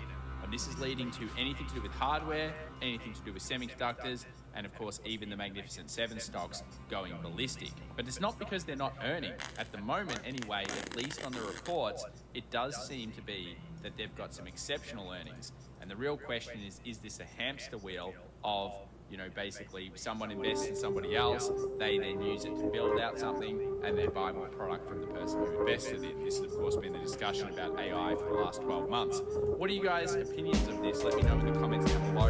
Really interested to see everybody's opinion on whether we're in a hamster wheel for AI or whether this is real earnings and you're seeing the light at the end of the horizon like maybe Wall Street is at this point. Is it delusion or is it realistic? talk about the good in terms of some of the some of the technicals over the last 24 to 48 hours. We first brought up Bitcoin, which we'll look at later on today's show. But you can see here that Bitcoin actually bounced off that 20 moving average again, and this is now the third bounce off it. Although we have a new high, it's very important. We did see a nice bounce, and just goes to show that sometimes keeping it simple in markets can be technicals. We're also seeing another. She left the necklace and never retrieved it. I left a message meandering gently amidst our secrets. The clasp is broken, but you know me, I tend to keep the pieces.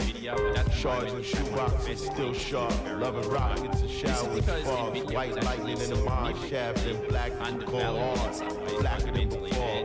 A glass yacht, Gordon Park, Cyclops in its maze. Afraid I hit sticks sharpened in the dark. Surrounded by the bones of those I slain, but God knows my heart. New Zealand crypto con, and I'll actually be doing a speaking event there in August. So if you're in New Zealand, make sure to come down to the event. It's going to be absolutely awesome, and we've got a lot of great stuff to share with you guys there. We'll also be in around booth 14 if you're interested in visiting us, and of course saying hello to me and everybody else. It's always awesome to meet you guys from the channel, and I love doing it every single time. Remember to go and check out NewZealandCryptoCon.com as well.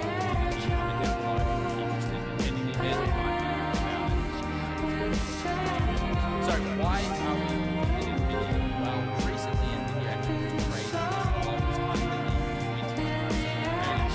And you can see here, based on the history of the last 10 years, NVIDIA was actually trading pretty cheap. In fact, it was trading at underneath 20 times earnings and is currently sitting at around 27.22. Now the average is around 41, and you might say, well, shouldn't we be able to get back to the average? I would say hard money is the massive number. Not only have they been earning good money, the number has been bigger, does have to percentages. NVIDIA has a good track record of beating GNCs on the move right now in China, with Trump, of course, doing deals, I'm sure, and this is all creating quite a lot of market in stock. This goes to show, just like this, guys, what was once hated and underperforming, it suddenly breaks out 2 weeks ago, 3 weeks ago, technically, and all of a sudden, it's one of the best performing semiconductors in the last couple of weeks. It's something we have covered here on the channel. And it just goes to show you've got to always be looking at the next opportunity, the abundance mindset, and paying attention to the flows and the technicals more than anything else. By the time that everybody's talking about it from a fundamental perspective or from a news-based perspective, it would say it's in the press, it's in the price.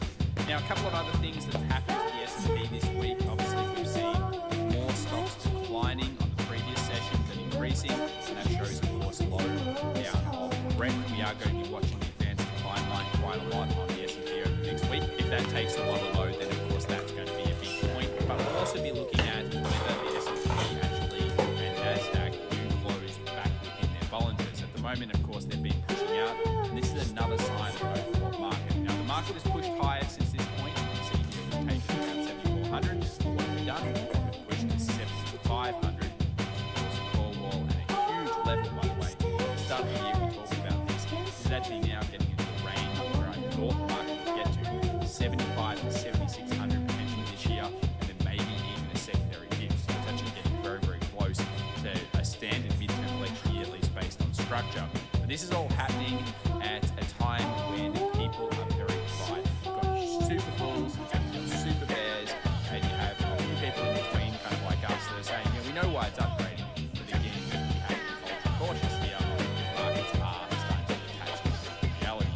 Now, what has been the best reads on these? Funnily enough, looking at simple 50 exponential moving average on the 2-hour seems to be one of the charts that I think a lot of people are underappreciating. It's something we've talked here for quite a few weeks, we'll do it very soon. Let's now move over to the markets that matter. The US dollar was moving up, and over the last 24 hours, it's held within that range zone in about the middle point. Now, is it bullish or bearish? I would say it's incredibly neutral in this area, but what has happened is the S&P 500 had another excellent session on it, pushing towards that call wall, which it's now selling off a little bit at the time of this recording. Now, 7,500 is a huge psychological level. Every 1,000 points and every 500 points days ago we were at 7,000 finding resistance, and now we're at 7,500. So a 500 point increment, it's more than just a normal 100 point increment, guys, and it does tend to be important. But what are we going to need to see? We need to see the event decline line actually declining, making it go low, which hasn't happened yet, so that does. And of course, we want to see the end of a trend, which at this stage has remained very bullish, extremely bullish, really, when it comes to making a series of higher highs and higher lows. And as they often say, you know, it's better to actually stick with the trend rather than to try to preempt that it's actually selling off. And in this case, it's the same thing. Do we have a lot of overbought signals? RSI, Bollinger, Hindenburg Omen, I guess. You know, everything else that's happening, and we potentially now have the fear of the unknown in bonds, which is the first thing. Weekly close will be important for that, so watch the weekend video because that is going to matter quite a lot. But this market is still making a series of higher highs and higher lows, and until that sequence really changes, you know, what's the trend technically? The trend technically is still quite bullish. Let's have a look now at the CTAs and the options themselves. We know that basically CTAs have been purchasing pretty aggressively now for quite a few weeks, and although they're not super stretched like they were back at the end of 2025, they are still at that kind of middling point where we've seen previous sells in markets. So I would say pretty neutral on the CTAs at this stage. For the S&P though, it has reached that 500 point. And the reason we say that is have a look at the difference here on all expirations of the S&P.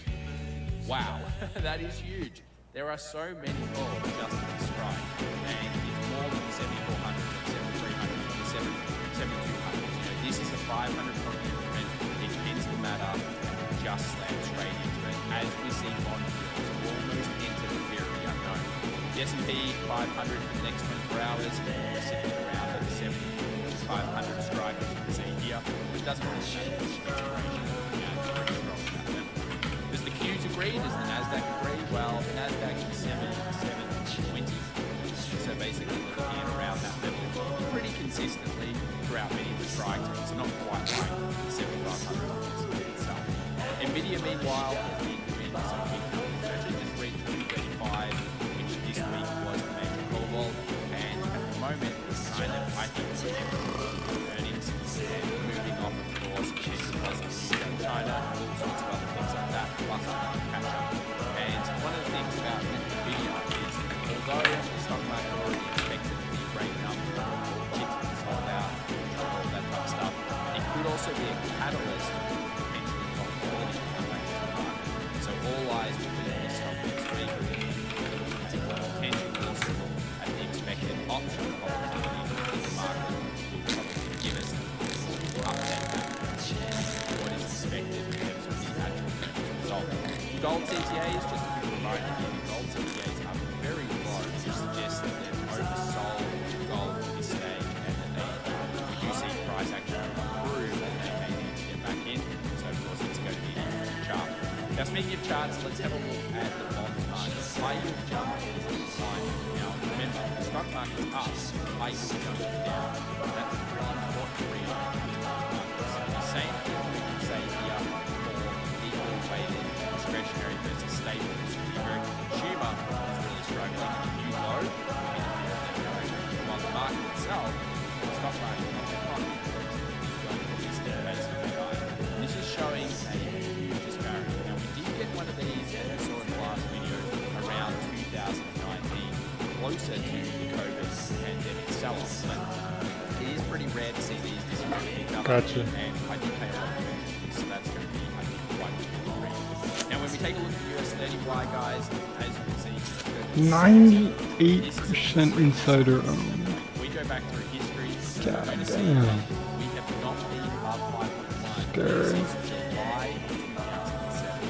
And what continues to happen is yields going up, we tend to see energy do better, so we can see metals do a little bit better, precious metals and everything. And this shows us that we've got this pressure here on the economy. Of course, having high yields, especially in the long term, the Fed doesn't control the long term yield of the market. It's the market saying the long term. We're seeing higher, longer yields from it. And if we get a big week of lows, this can be significant. So this is happening in both the 30 year, it's happening of course in the 2 year here,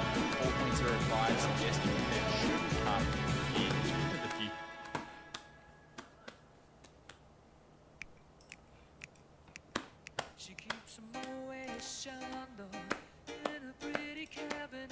Tiffany cake, she says, just like Marie Antoinette. Building a remedy for Khrushchev and Kennedy. At any time of invitation, you can take caviar and cigarettes. Well versed in etiquette, extraordinarily nice. She's a killer queen. The website that'll be available, but you're going to have a pretty quick turnaround compared to a lot of scooters in the past. In this sort of speed, have taken a long time to get them, months and months, if not years, to receive the scooter. So good lead time. Let's get out and ride this thing. We've talked about it enough. I do have a few mods I'm going to do already sitting over here. I'm going to do them next week once I get a ride in here and see how it rides. We may also adjust the suspension stiffness, stuff like that. This is really going to be just a test ride today, guys. Getting used to the scooter. We're not going full speed, I assume, unless it feels really amazing, you know? We'll take it easy here. We're definitely going to get up in gear 3, but probably keep it under 70. Headlight is weak. Gonna need a new one for sure. We're gonna ride it at night. That stuff's all easy to add later. I'm worried about how fast the scooter is. Let's see. First rip. Easy takeoff from 1. Always knows 1 might be crazy, but 1 is reasonable. Let's try 2 while we're here. A little quicker. You can tell like when it hits 3, it's gonna be crazy. It is a rather short scooter, guys, you can tell already. Obviously for racing and stuff, you're a bit more bent over in this. Let's try it in 2.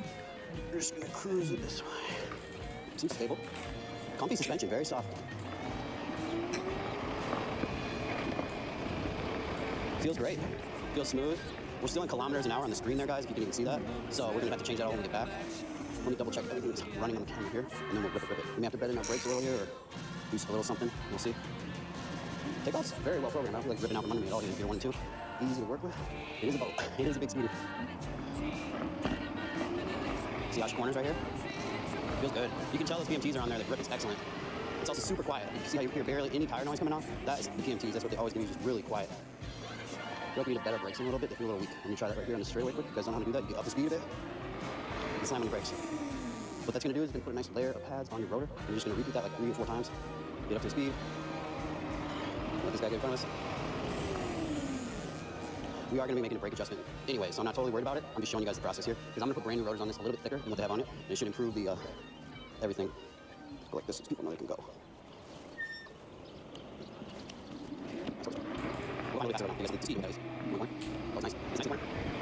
This is going to be like your cruising gears. 1 and 2, you're cruising. Gear 3, you're racing. So don't put it in gear 3 unless you got to smoke somebody, right? I very well may put a little bit of a riser bar on the scooter because it is a little short, even for me. And people say, a little more bend to it. That's like no stance. This is the best scooter right now. This is the best stance in the scooter. It's also. It's not terrible, but it's not my favorite. And if you keep really little, you can hold on this one. Let's see, I'll agree. Oh, so smooth with that. Road track. This is like water. It feels like smooth as ever. Check 2 tires. So here goes. Yep. Let's bring it through. Holy crap. Woo! Oh my god. Woo! You really gotta bend low in this one. Woo! Holy crap! Woo! Oh my god! Woo! You really gotta bend low in this one. Yeah, it's faster. I can feel the speed. Let's cruise at gear 3 a little bit now. I don't know how to do kilometers to miles per hour off the top of my head, so we're going 65 kilometers right now. And there's a deer, so.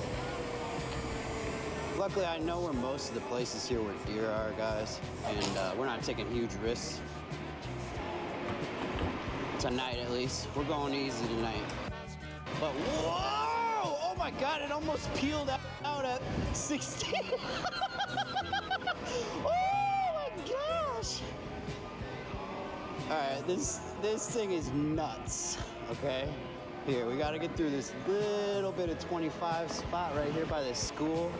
There's no school right now because it's like 6 p.m., but let's get up here to where it hits 35 and let me blast this thing past the golf course for you here. You guys ready? Let me put my visor down. Here we go. You ready? The Zenva Dash S, full throttle. Woo! Oh my God.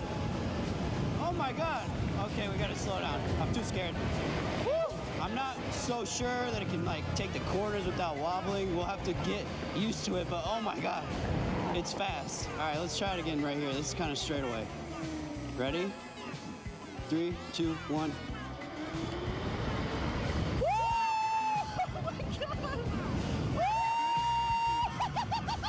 I can't even full throttle it that long. I'm scared. Oh my God. Oh my God.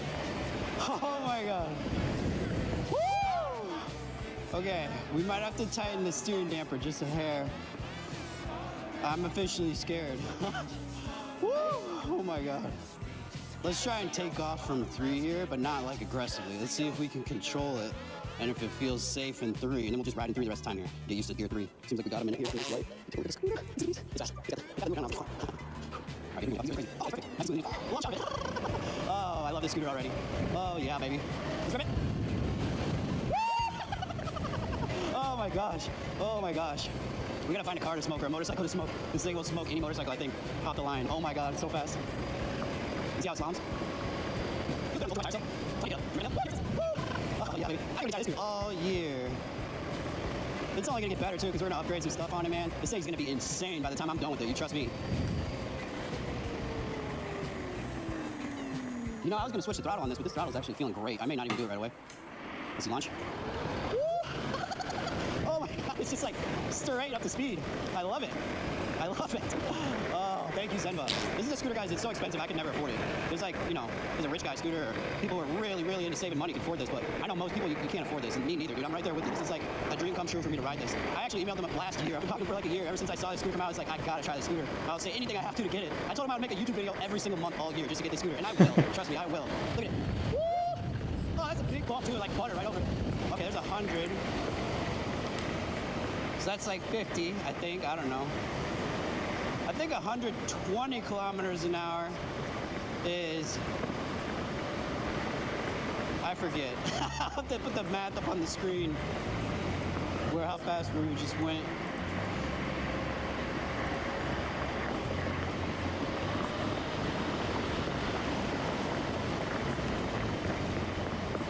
It's comfortable too.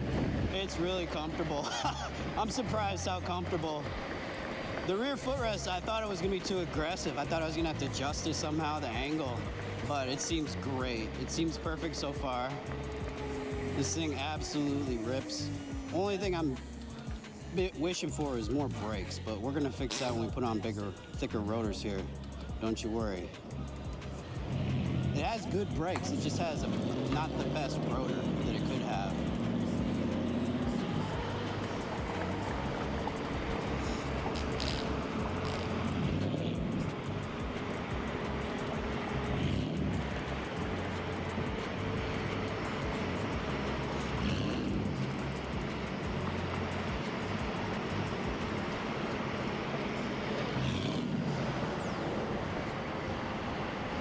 Thought that guy was gonna get over it, so he kept revving his diesel.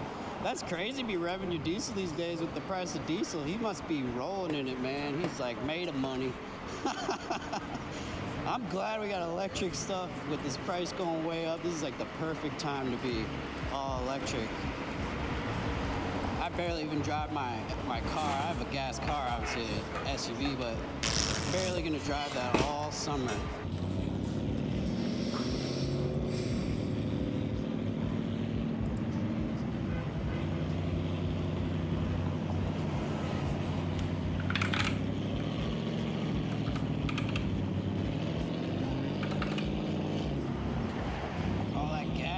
Burning up. We're just gonna cruise it through downtown tonight, guys. I think I'm gonna leave this ride, assuming it all records and edits well and everything. I'll just leave it as a full uncut ride, because I don't see anybody posting anything about this scooter really, except some short little reviews or whatever. Nobody really just takes it out and rides, and that's what we're here to do. Be the test rider.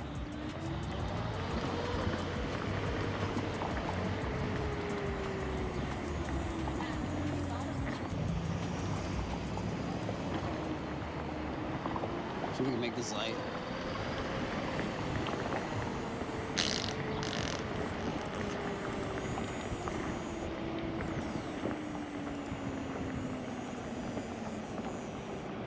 All right, we're gonna look around for a spot once we get out of downtown here and try and do a little 0 to 60 on this thing. It's that crazy. We're gonna do the 0 to 60, if you can believe it, on a freaking electric scooter. Can't believe I'm saying that. Like, sure, the other scooters I have go 60, but I've tested them out, like the Tevrin, the G-Space. It's like 12, 13, 14 seconds, depending on the wind and everything. This, they say it's 6.5 seconds. So let's see if we can get anywhere near that tonight. Screw it. I may not do the top speed tonight, but I will darn sure make sure we get some acceleration tests here. So hang on, guys. If you're still watching, we're gonna see just how quick this thing is. It's definitely faster. Definitely faster than anything I've ever ridden. I'm not having any problems yet with how wide it is. I thought I would be, you know, hitting my leg on it or something, but no, barely even noticed the scooter's there.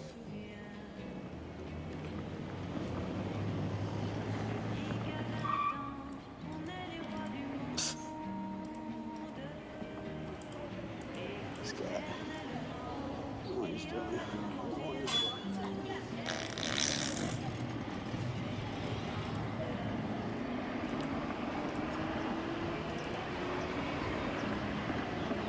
You just gotta always assume when you're riding these things, guys, that people don't see you. Just assume that they don't see you at all. And I end up pulling the brakes a lot when I'm crossing intersections and I'm going a little too fast. Just slow down and, you know, look right at people and make sure that they're looking at me before I blast through.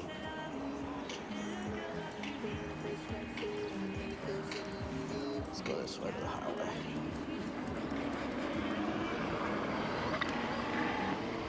Uphill is fast, Steven.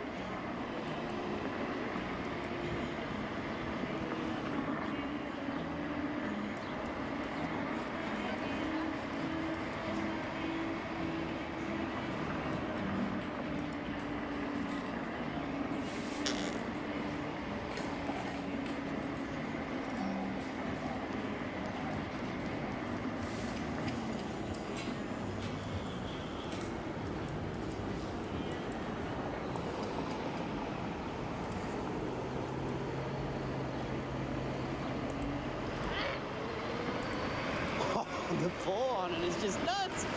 Look at gone.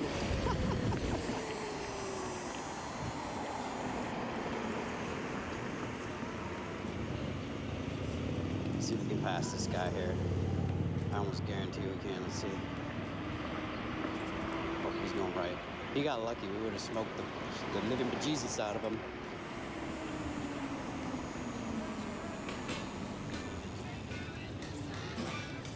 Let me get us a couple more miles away from downtown, and then we'll whip out the draggy on the highway and do some fast tests. If you guys are ready. I'm feeling comfortable on this. I don't know what I was so nervous about the last week. I've had this scooter for a week. Been sitting there looking at it, waiting for the perfect weather, the perfect day and all that. I got nothing to be scared of. This thing is, it's a beast, but it's still manageable. It's very well tuned and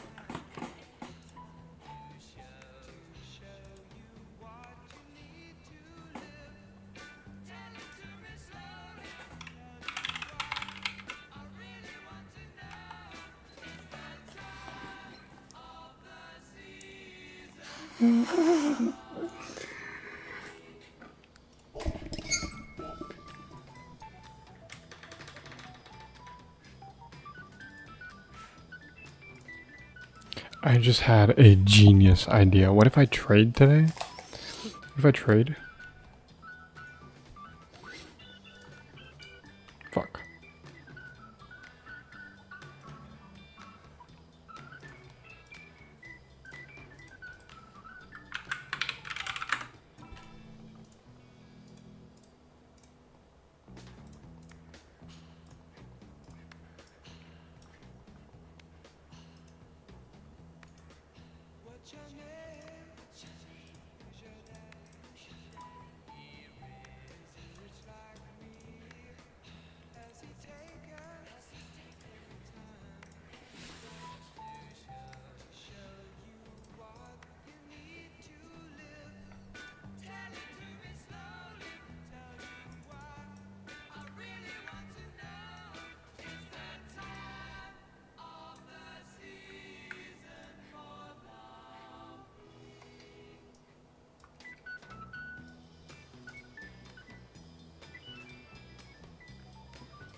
the city round the clock.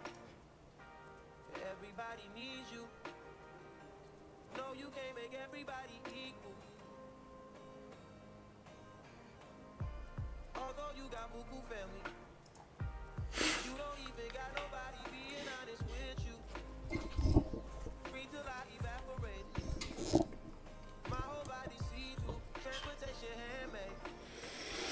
And I know it better than most people. I don't trust them anyways. You can't break the law with them. Get some good she have a calm night. Shooters killing left and right. Working through your worst night. If I get my money right, you know I won't need you. And I tell you, I hope the sack is full up. I'm fucking, no, I'm fucked up. Spend it when I get that. I ain't trying to keep you. Can't keep up a conversation. Can't nobody read you. Why your eyes well up?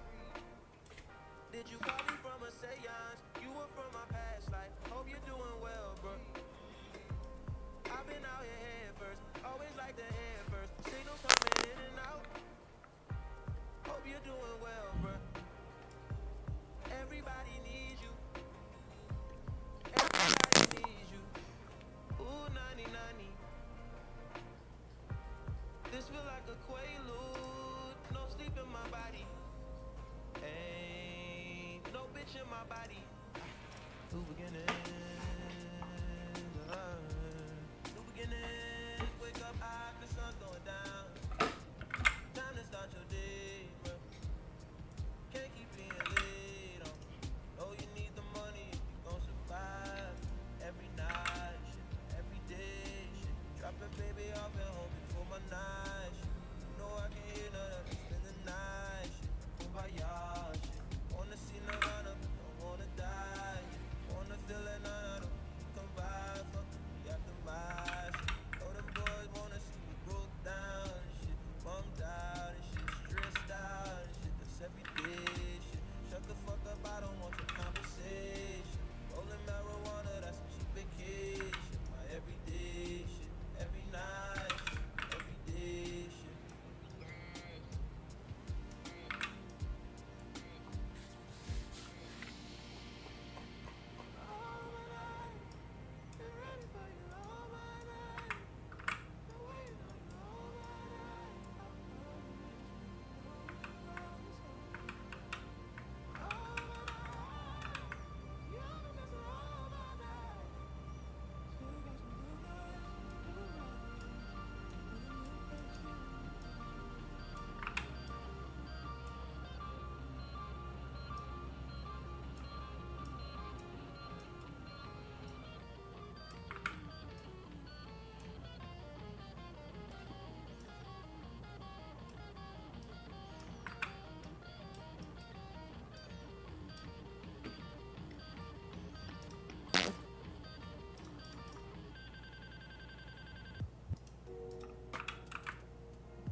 Every night fucks every day up. Every day patches the night up. Oh God, you should match it, it's that KO. No white lighter, still I fuck my 28th up. 1998, my family had the Acura. The legend. Kept at least 6 discs and a changer. Back when Boswell and Percy had it active. Couple bishops in the city building mansions. The Reverend. Preaching self-made millionaire status. And we could only eat at Shoney's on occasion. After Trina hit, I had to transfer campus. Your apartment I didn't use since where I waited. Staying with you when I didn't have a habit. Fucking on you when I didn't own a mattress. Working on a way to make it out of Texas. Every night. Poppin' baby up at home before my night. Yeah. You know I can hear none of this in the night. My gosh. Wanna see Nirvana, wanna die.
So much is gone before those battles lost and won.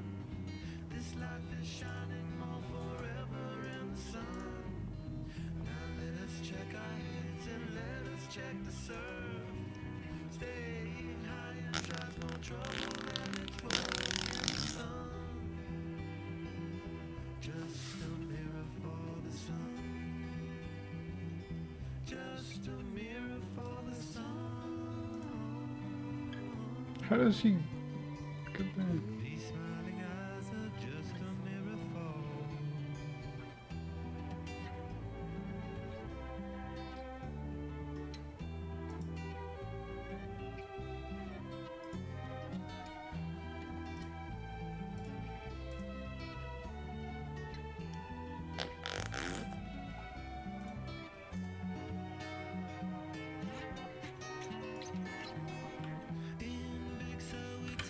Time to linger on.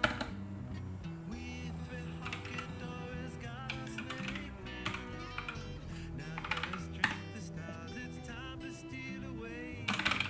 Let's go get lost right here anyway. Let's go get lost, let's go get lost. Blue, you sit so pretty west of the wall. Sparkle light with yellow, I see just a mirror for the sun. Just a mirror for the sun. Just a mirror for the sun. These smiling eyes are just a mirror for. These smiling eyes are just a mirror for. Your smiling eyes are just a mirror for.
Each other.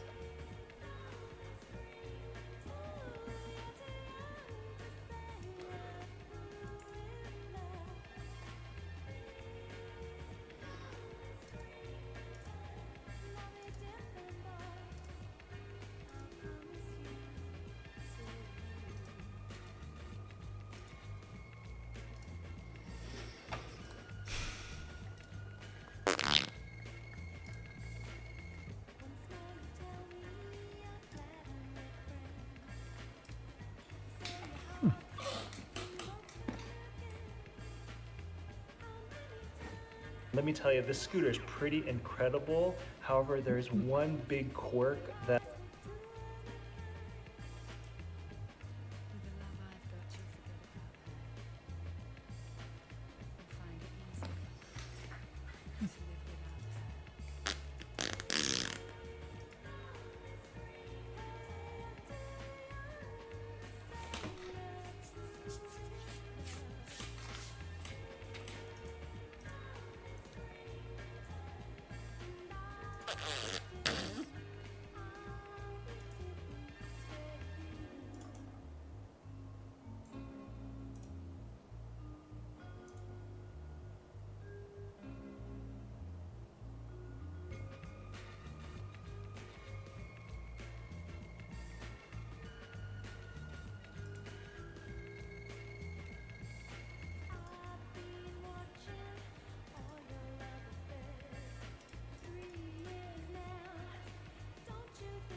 Dude, what are you doing? I've had those coughs before.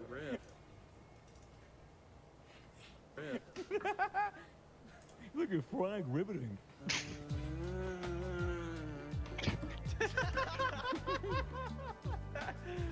Why did you play through the DMT code? I played a couple games of Valorant with Michael, and we were on a team with a bunch of high schoolers. A very sobering moment. Did it feel like you were 27 at the club? No, it was just like they're like, I just got a Spanish class today. I just got a Spanish class. 6-7. They literally said 6-7. I clipped it. It's just me and Michael be like, oh my fucking god. Dude, I've heard the shit that Michael has said. I don't know if 6-7 is worse than the shit that he said. No, it's not the fact that he says we're shit. It's just the fact that like they're all trying to get their driver's license right now, and I'm still trying to get mine. What does that mean? We have to go. We all had the driver's ed experience. You take it with your friends. You have a creepy teacher. He turns out to be a pedophile. Like we all lived this. Yeah. I had 2 pedophile teachers and a guy who got arrested for soliciting cocaine. That's a beast. Yeah. I had a teacher who just watched porn on lunch break. Farce, do not look at your health points, Farce.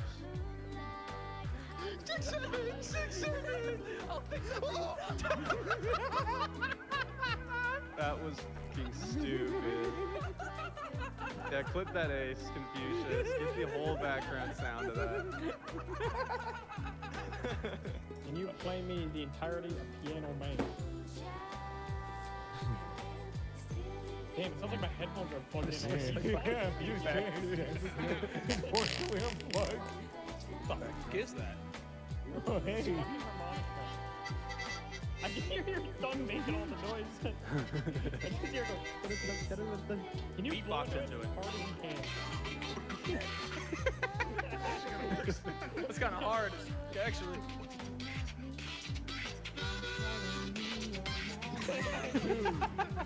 We just discovered a new genre. Beatboxing went getting cool though. Man, that actually was hard. I was like, this isn't gonna work. It just worked. It was so You should sneeze into it.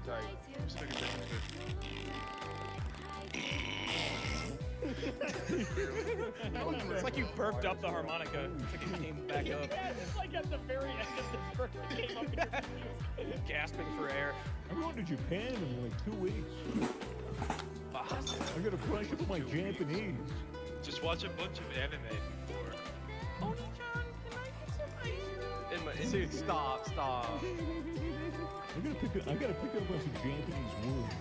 I don't Call everyone you meet, call them senpai. They love Senpai? that. Yeah, everyone. Doesn't that mean teacher? I think like an American calling you senpai if you're Japanese would be pretty annoying.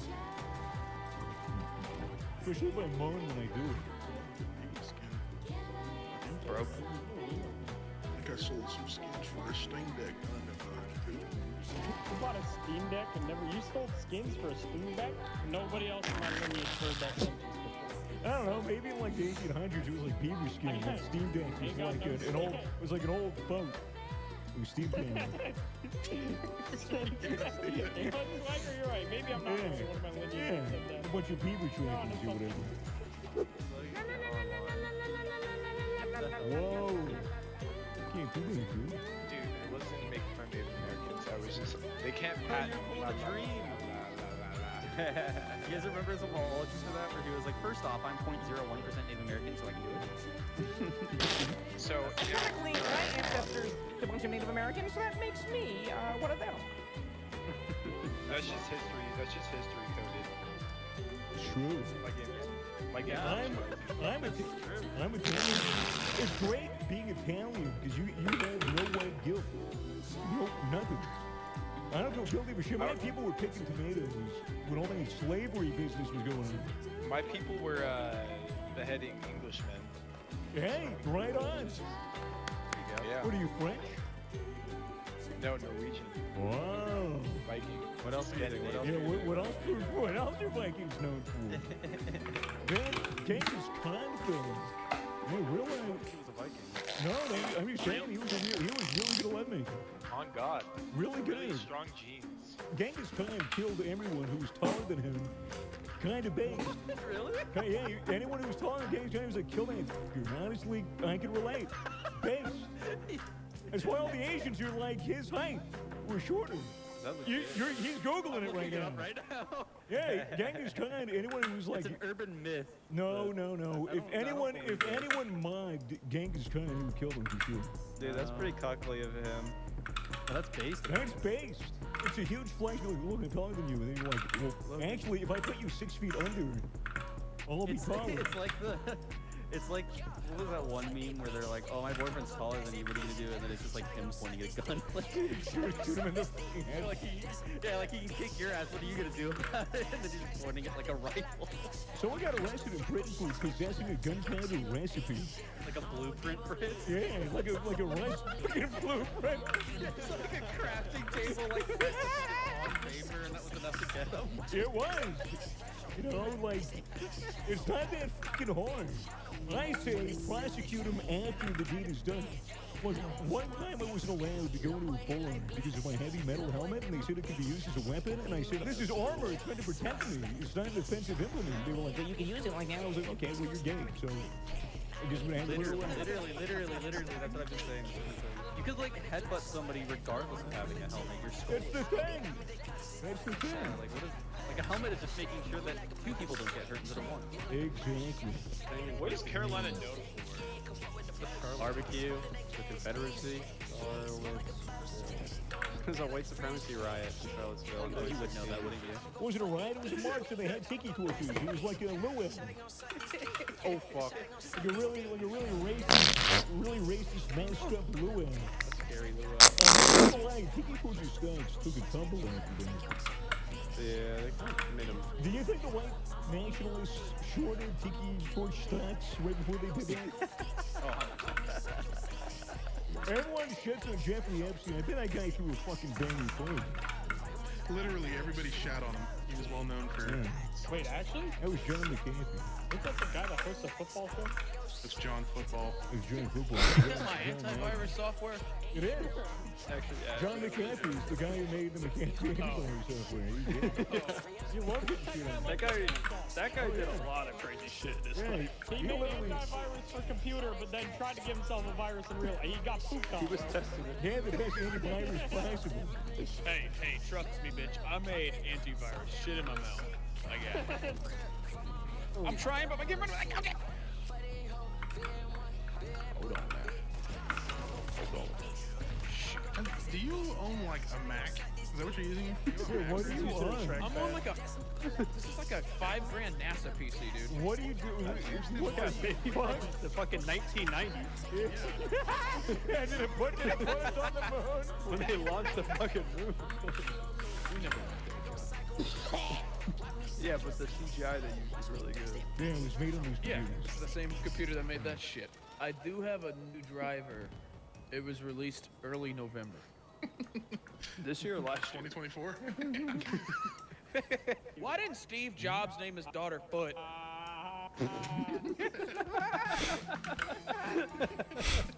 This is my daughter. That's what I want to know. He could have done the funniest thing. This is my son Rim, and this is my daughter Foot.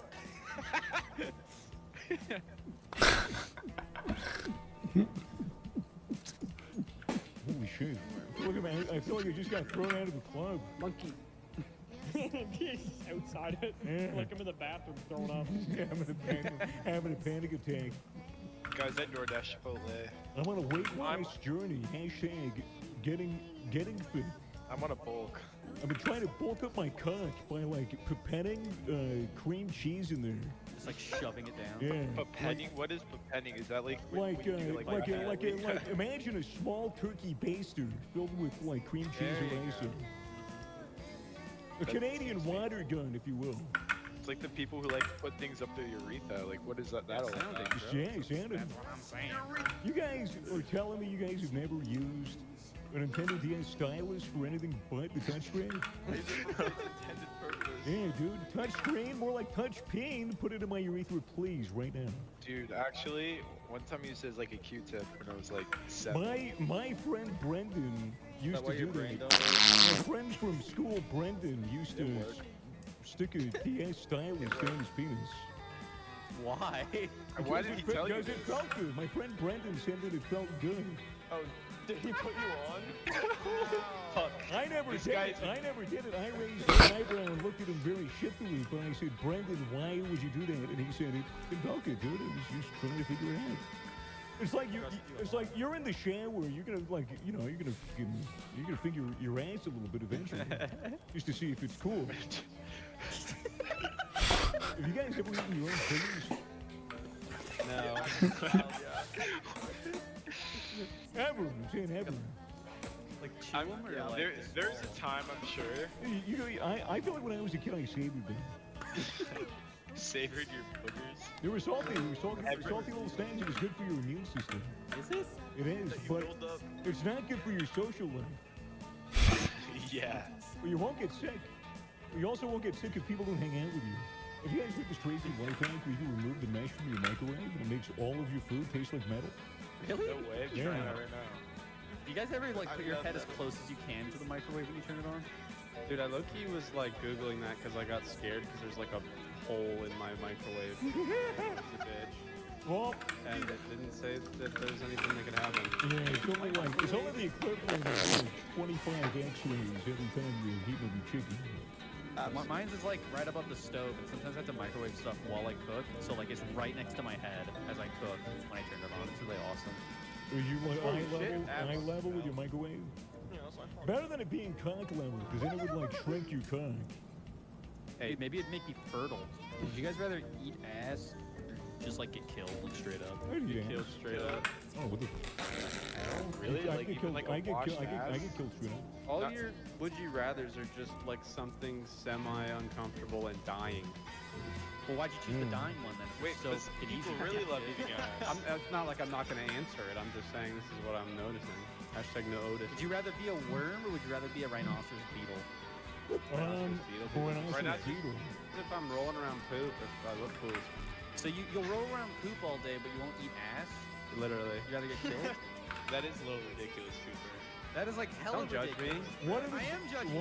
What if it's bleached and sanitized and enemed, and it has like jelly on you, whatever, like some cream, something like a cherry. Somehow that makes it like sound worse than it is. I don't know.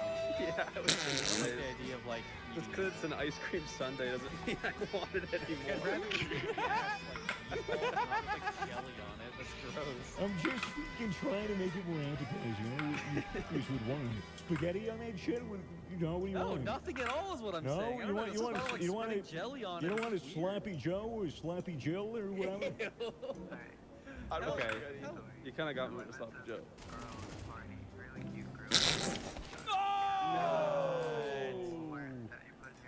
You fucking... You're right, it was a good try. What are you gonna say? Well, what do you think you said? Why you get what? What am I? Oh, I was gonna say anything about you. Really cool guy. I was gonna say you fucking missed, but it was a good attempt, and I appreciate you.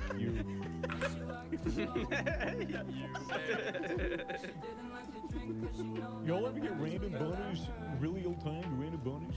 If you ever need to destroy a boner, just pump your biceps, like flex your biceps as much as possible. Oh, really? You'll pump all the blood into your biceps and into your cup. I've tried that. It doesn't work. It does work. You need to lift more. I guess my boner is too strong for you then, Britt. Either your boner is too strong or your biceps are too weak. Remember how much like better Black Friday used to be back in the day? Well, it used to be so much better. Now it's called Person of Color Friday. Yeah. Little fucking mouthful. Used to get just a day, now they get a month. Friday now. You get a month and a day. It's DEI's given. True. Kinda 2 days, technically. Do you guys do anything for Thanksgiving? In I eat Australia? a ton of food and I die. You guys have like a family? I don't do shit in Australia. Do not have that. Y'all got a family? You guys have like... You really don't know how to talk? I know I'm getting old, but I'm getting excited for Black Friday soon. I just bought a Ninja Creamy and I only got home. Shit! What do you say you want for your Ninja Creamy? Well, I'm creaming for the creamy, dude. Those are like all the craze right now. You should just start creaming it everything. Like, put everything in it. I literally can. I did some froyo, I did some mango, I did some kiwi and some banana. You should save up your fucking semen for a couple of months. Yeah, I was crazy. I was literally thinking the same thing. I was like, what if you make cream out of your cream? Creamer. I've been doing pretty good for November, so maybe I could just preload on zinc and fire hose. Wait till your balls get real swollen. Yeah, come a pint at a time. Then you can cream your balls. Okay. Wow. Don't beat the fuck out of a monkey. Dude! Monkey just peeked his head in your room. Calm down. Oh, I can't wait to maybe cream it for you. Dude, I've been tracking my calories for like 11 days straight. Now I can make a whole tub of ice cream and it's like 400 calories. Sorry, was that a real monkey? That was not the soundboard, so the monkey actually pulled up. I'm really happy for you, but that sounds like a real monkey. Get drunk like a fly, pussy. Behind us! Nasty, this is winnable. Check his eye. Good up. I think you got to throw it sooner. That was sick. That was fucking pro, dude. That was, what's your face at level? Dirt. Oh my god. I'm a fucking failure and disappointment to my friends and family. That was actually just straight up retarded. Like, You need a pop flash, right? If you were to pop flash, you go like that. Check this out. I'm gonna get this girl's number. Throws up all over her. Still gets it. She's a puke slut. Never trust a puke slut. Never trust a puke slut. Ew, actually, that might be worse. That might actually be worse. You fuckers have never even tried pilk. Don't shit on pilk. It's not bad. Swagger's a shill for pilk. Wait, you shit on me for drinking kilk. You shit on me in real time. Let's come though. That's different. Horrible. Isn't that Charlie's last Shit on me in real time. I thought that was the first war in Scotland. That's a kilt. You brown? Well, then what the f are we drinking? I thought that was a slur for Jews. It's a kite. No, That was the thing you fly in the air. That's the thing you fly in the air with the key on it. I really like the concept of like of an AIDS insta-kill. Like super AIDS. Okay, alright, maybe I shouldn't have let you go ahead. Like sudden death. Maybe you should have held the mic, actually. Don't pass it off. That's how it used to be. What came first, the dick or AIDS? What was first? The monkey. The monkey came first for sure. The monkey. You think it was a sex monkey? He definitely came first.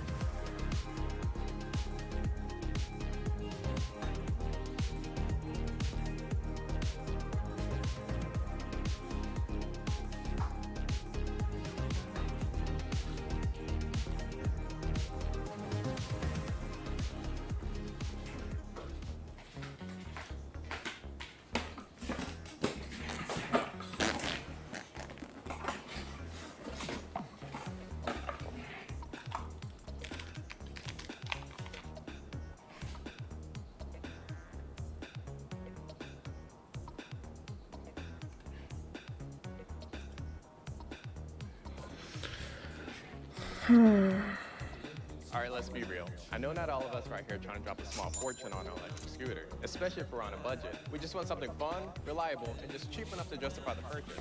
So I've been back on Amazon searching for the cheapest scooters I could find with the best reviews, and this is what I found. It's called the Volpam SP03. Now, it's not a company that I've ever heard of, but it has 4.3 stars out of 5. 856 reviews with over 3,000 bought in the past month. So people seem to really like this scooter. Let me see what some of the specs are. It comes with a 350 watt motor, 19 mile an hour top speed, and a claimed range of 12 miles. It also looks like it comes with a smart app and a 12-month or 180-day part warranty.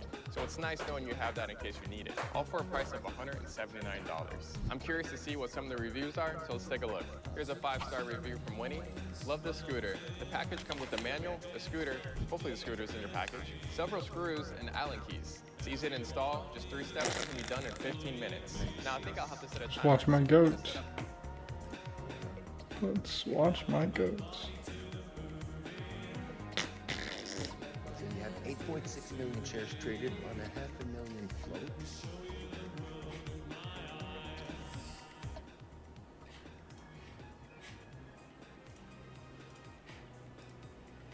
Up in 15 minutes. Let's get some other ones. Stargazer, 5 stars. Fun to use. The build quality feels solid and durable. It's also relatively lightweight, making it easy to transport and store. I didn't need to spend much time reading the manual to get started. Alright, one more good review before we go to the bad ones. Matt gives it 5 stars and says, best bang for your buck, don't buy a kid scooter, buy this instead of max speed. I believe he's talking about the smart app that can set the top speed depending on the rider's experience or age. Alright, let's check out some of the 1-star reviews. NWSH left 1 star and says, disappointing performance and poor build quality. The 12-mile range is exaggerated. I barely get 7 before the battery dies, even on flat terrain. Well, good thing that's one of the things we'll be testing, and all I have is flat terrain. So we'll see how close we can get to that 12 miles. And we'll read one more bad review. This person gave it a 1-star review and it says hazardous, unstable product sent out. You have to have the handlebars turned at a 45-degree angle to get the wheel to go straight. If you have to turn your handlebars to go straight, please don't ride it, regardless of what scooter you're riding. Just adjust them and be safe. I think I've read enough reviews, and I think this is going to be a solid choice. The only thing left to do now is to buy it, and I'll see you when it gets here. And after a couple days, That's everything I tried to do with my trades yesterday afternoon, was to buy the bounce, to buy a pullback, and not buy the actual top of it. Let's get this thing open and check it out. You know, trying to improve the game one day at a time.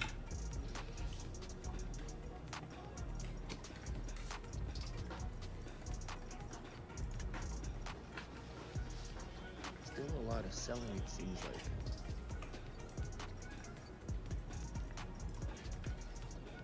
Other than AUUD, we had what else? Top gamers for this morning, the low flow top gamers, PDIC. That thing might bounce, but Jesus, you know, we had 2 of those this week. Massive gainers with, you know, giving everything back at the next day. AUUD is the leading gapper basically under TDIC with fresh news, low flow. We have DIYA. So all you need to set the scooter up. I do have my little timer. Let's go ahead and get the scooter assembled. Yeah, that one is not the first thing to do is take off all this protective foam, which is probably the most time-consuming part about the setup. Make sure to support the handlebars. And none of these have volume. The only stuff with volume is DIYA, AUUD, and TDIC. So this is where the attention is. So we have a stock that's thickly traded, under $2. 2 is going to be your resistance.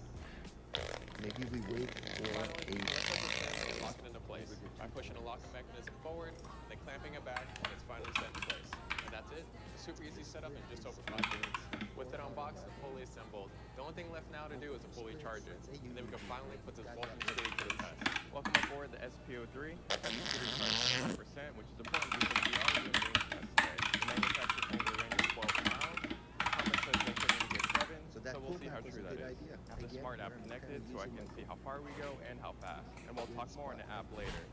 But let's go ahead and start this ride and get going. And when manufacturers give us range claims, they don't necessarily give us the circumstances it's under. I'm 180 pounds, maybe a little more with the camera gear and all this water that I have on me.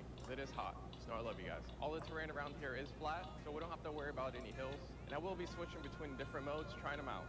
Right now I'm just cruising in D mode, which is about 11 miles an hour. Just switched over to sport. Oh yeah, this is better. In top speed in sport mode is 19 miles an hour. And that beep you just heard is a cruise control. So if you hold the throttle down for 5 seconds in the same...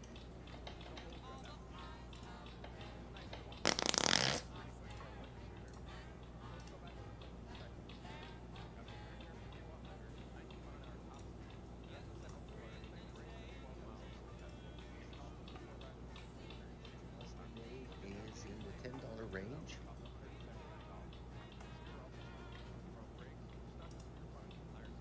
And I'm trading with 300 and I can't remember, 340 bucks or something. You know what? I might just wait on this one until it actually really pulls away, because it might just be a grinder, and I don't want to be stuck on something if something else comes up that's better than this.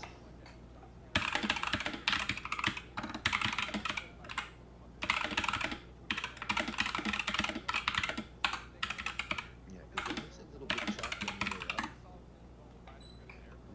Red pullback. The red volume seems to be smaller. Just notice that Max Eagle is tightening up a little bit.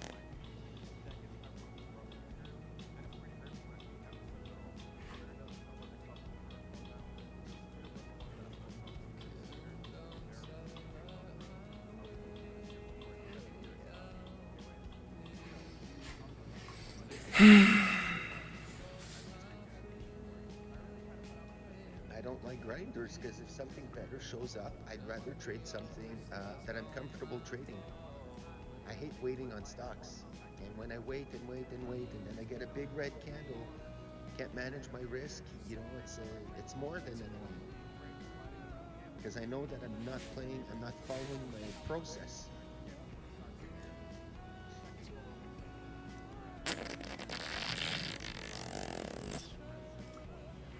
Stock is at 15%.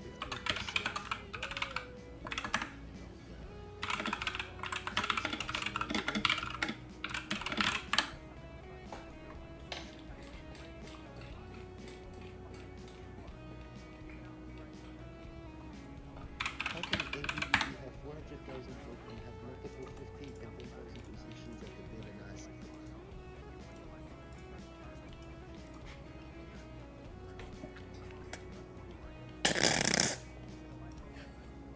It's a good question.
Bye.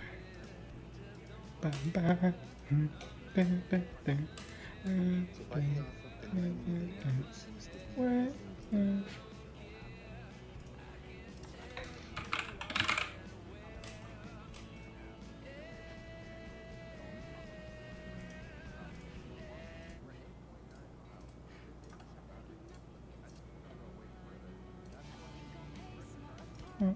Bit of time.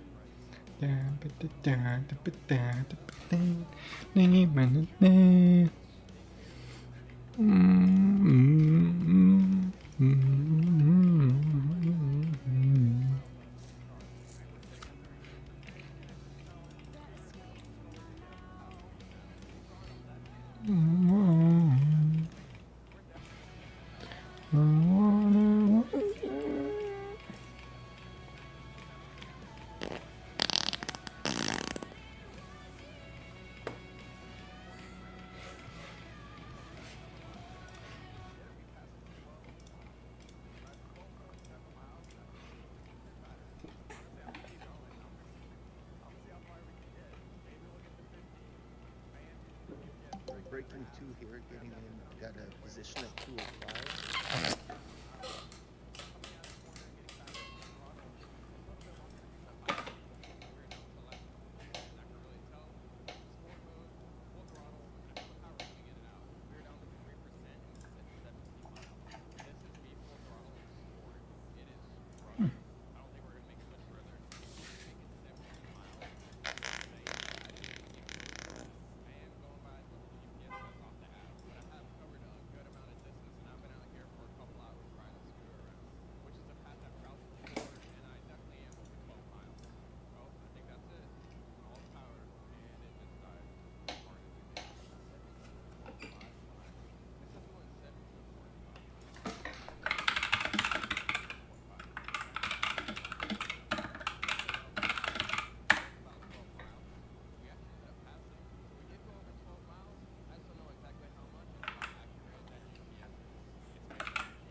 pushing 7 and it's creeping up.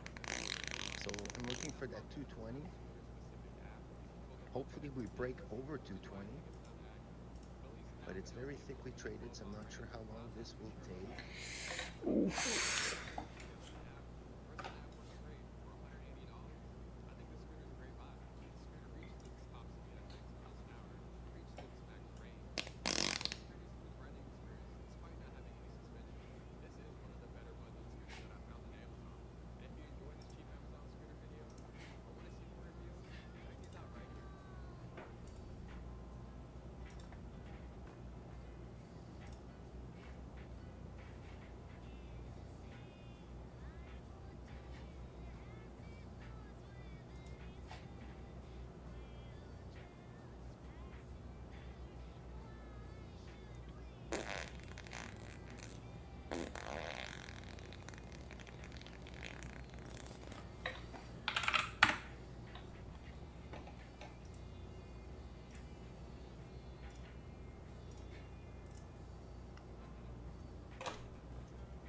On the ask. I'm all out.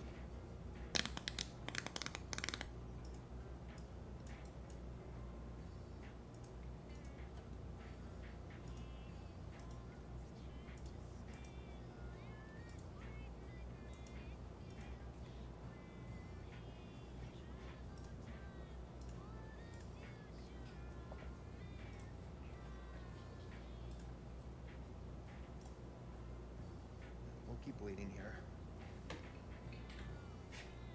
I don't think I want to be in anything at 7 o'clock. This might pop to 220 and go crazy, and that's cool.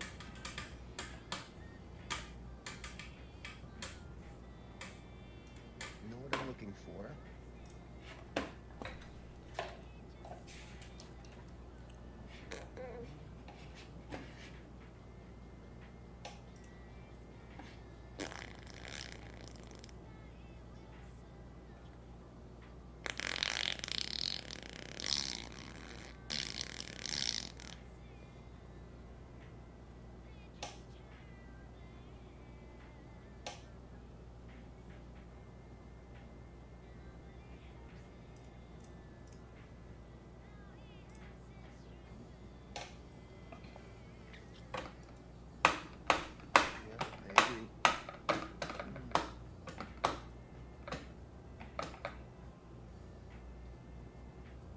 Nova 7, yeah, exactly. It needs to break that 220. And if it doesn't, then it might be a good short. What does the number 45 mean on your calculator? The third one from the right in the middle. 45 is a quarter position. So when I use my calculator, I put the price in.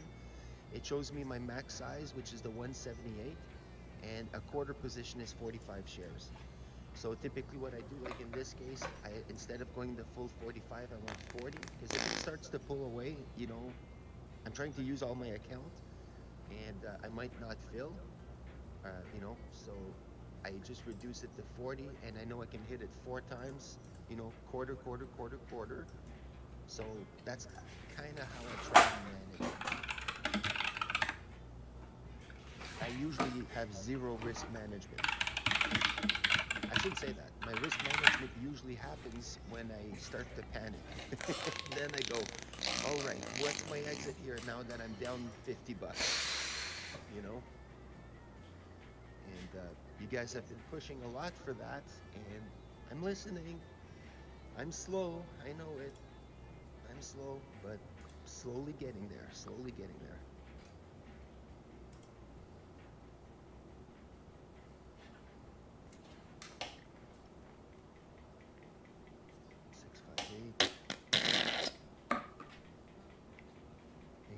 I took a 3/4 position.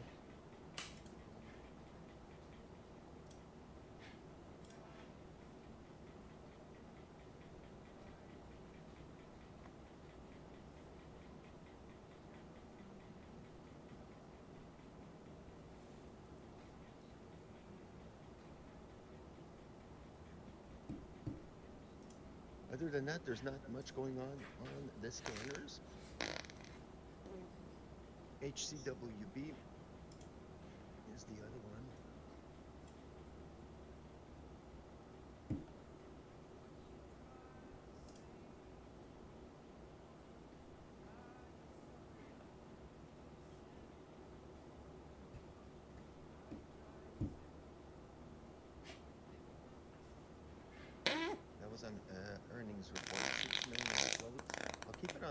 doesn't look like it's doing much. Tried to break out. Looks like we have basically kind of a triple top at about 87, 90 cents kind of thing. It's probably going to try and break out dollar. Maybe that was the attempt and it failed.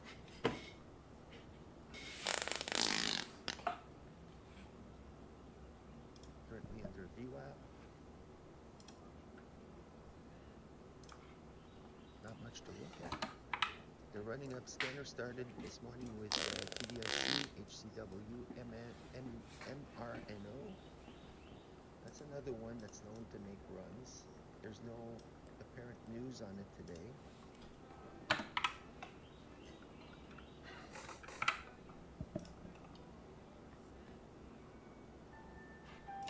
So it went to 64, it looks like, and rejected from there, so that's definitely a resistance.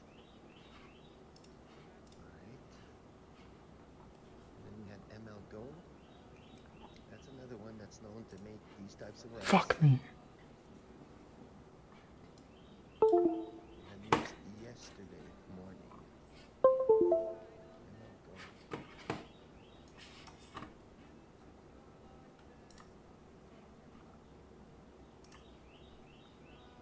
It's coming back to the high of yesterday, or at the closing price. I swear it's such a shit price. And we had Snail, which was a runner yesterday. Fuck off. Trying to get some continuation, but we need to get back over to the 160s. We tried this morning, it rejected. Now going sideways. AUUD crossing over 2 again.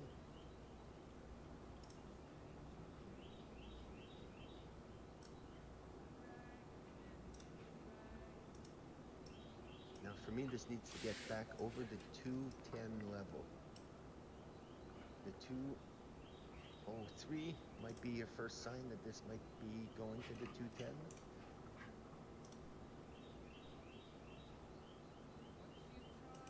But it's very thickly traded. There's a 280,000 seller at 198. So, you know, to the point of, can't remember who mentioned, you know, this has a 492,000 float. And, well, there's over 500,000 shares on the number 2 right now. That makes you scratch your head. AUUD. AUUD, according to Webull, has a 2 million float.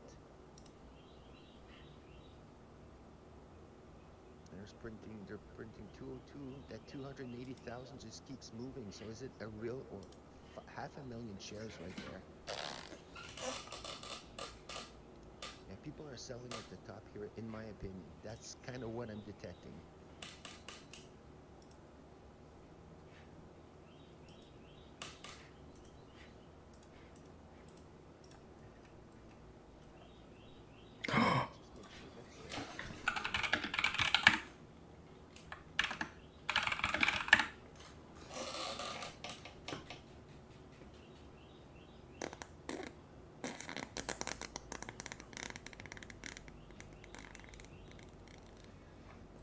The other one this morning we should keep an eye on is EDBL.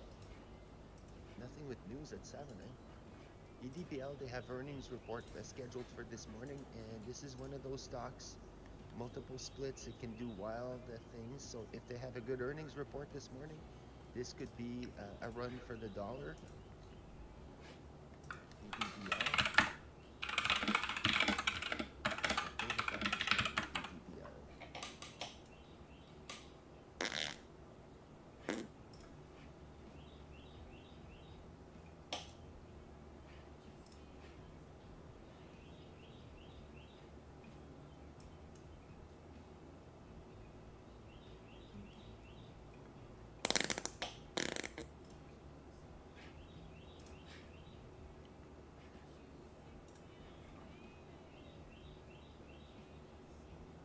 Yeah, Roman, it's really simple. It's on Excel. It's an Excel spreadsheet. Really straightforward.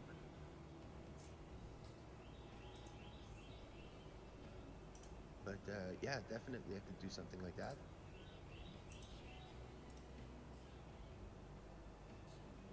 Actually, let me take a note on that. Oh, I'm hearing something here. Oh, Ross is coming on. Excel calculator.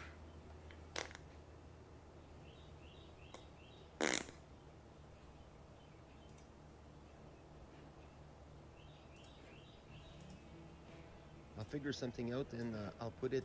I'll make it available in my chat there, or in my description or something. I'll post it.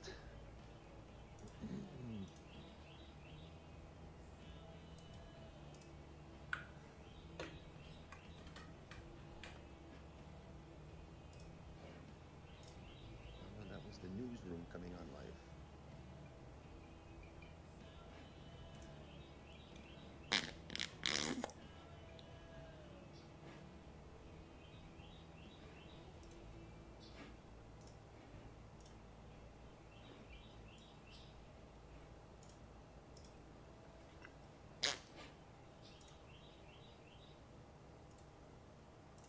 Maybe they did an offering. I don't know. But we're printing 204 again. There's that big seller still there.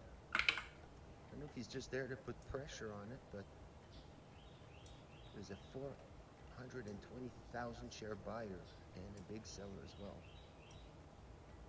Can't make sense of it, so I can't really touch it. 700,000 shares on the ask.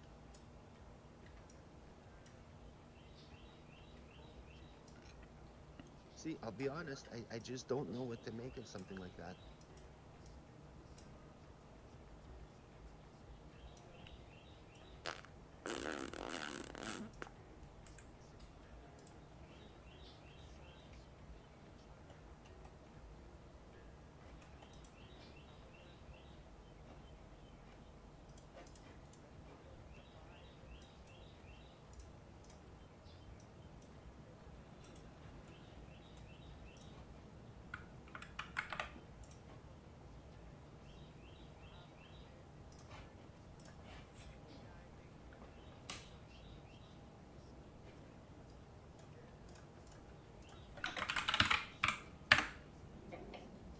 You folks have insight on level 2 here. I'd love to hear it.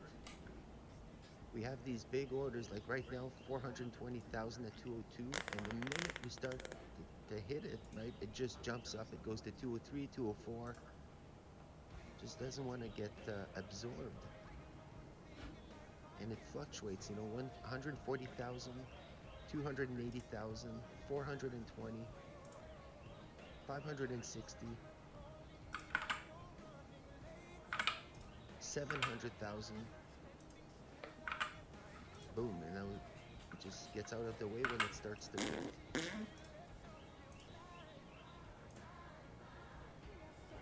Check the short interest and you'll stay away.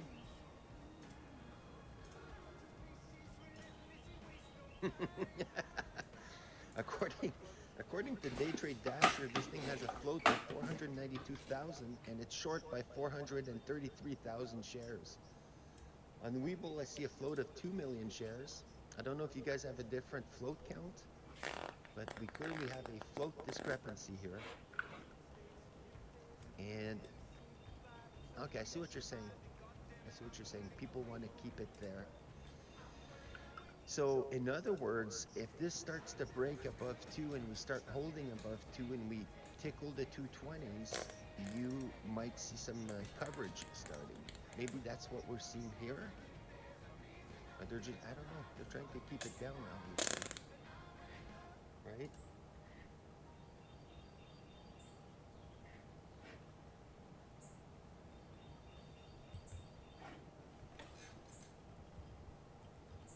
Okay, yeah, big companies, yeah, so that would make sense if there's an offering going on. Let's see, the great Ross Cameron here. He's back in his office, now trading from his car. He's on TVIC right now.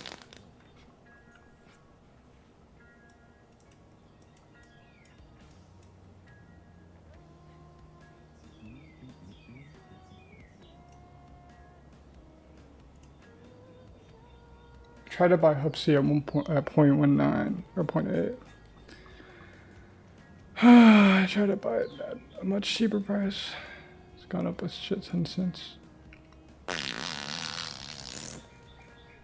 Very high short interest. The news is a merger, so probably with the merger, there's probably Too much optimism. right included with that, and that might be what we're seeing. Let me ask my trusty ChatGPT. Whether it's an S4, is it an S4 or has to do with dilution usually?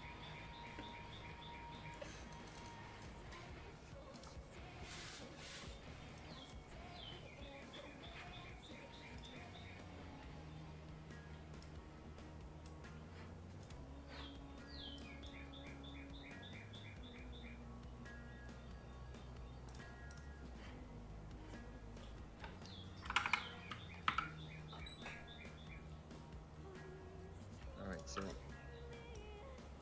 this looks like a news-driven speculative AI merger spike, and more so than a classic textbook short squeeze. Although a squeeze could become part of the move if volume keeps accelerating. Here's what's actually happening. They just announced the filing of an S4 tied to a merger that would transform the company to an AI holding company called McCarthy Finney, with the future ticker MCFS.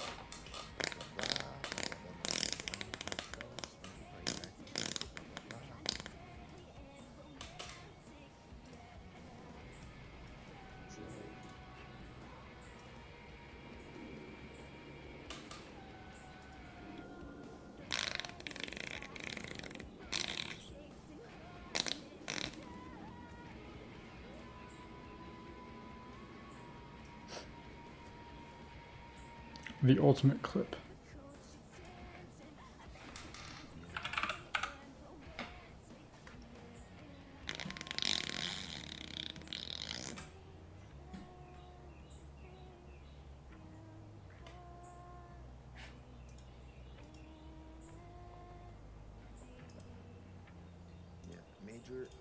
It says that is effectively a major dilution event for existing shareholders. A large amount of shares will be issued.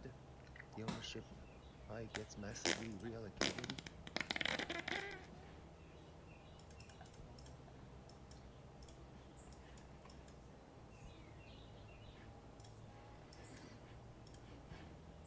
Yeah, this is a company that's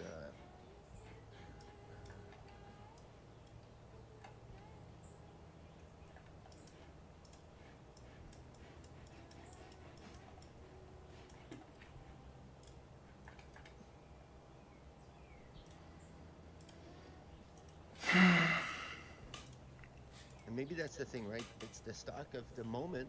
Everybody's watching this, and we all want it to go up. And, you know, it's kind of risky.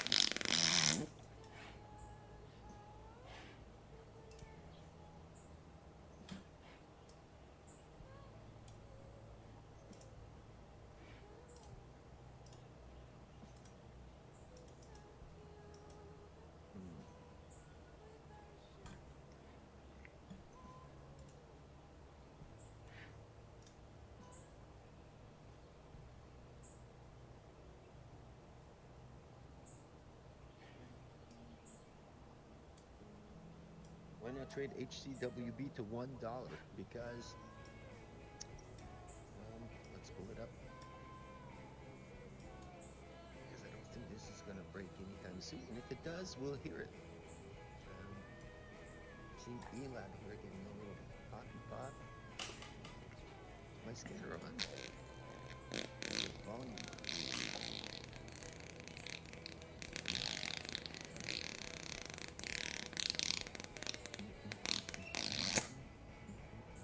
HCWB. Well, see, the thing is, it doesn't have news today. There might be some continuation on this to the dollar, right? Well, looking at the daily, good gap fill, so maybe resistance at 80 cents right now. Maybe that's why we're sort of hesitating there. It's a bit of resistance at the 80. I 96. And then if it breaks $1, we might have room to that little, basically 120. Could fill to 140, could fill to 160. Pretty much anything is possible here. I was gonna say there's no split. So the split level is over $6. There's definitely room to grow. But the news is not today. The 200 moving average is at $3. That's often a strong resistance. So we have room on the upside. That's why we have it on watch. And if it starts to pull away, you know, I look for momentum plays. I like to get in when the stuff is really moving quickly. Okay. With tons of volume. Then get into Yes, Hub C. getting in, you know, at the lows might be a good idea, but then you have to wait.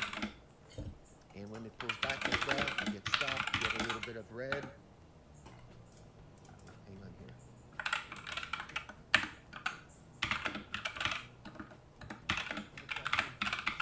Sidelines, or do you look to advance or develop additional strategies that might be more suited for the market that you're in? When it comes to advancing, developing new strategies, that you know, is a process that you have to do in a simulator and/or with just a really small share size, kind of testing the water, and it takes time to develop. So, you know, how much of the time the market doesn't fit your strategy will probably dictate how motivated you are to develop secondary strategies.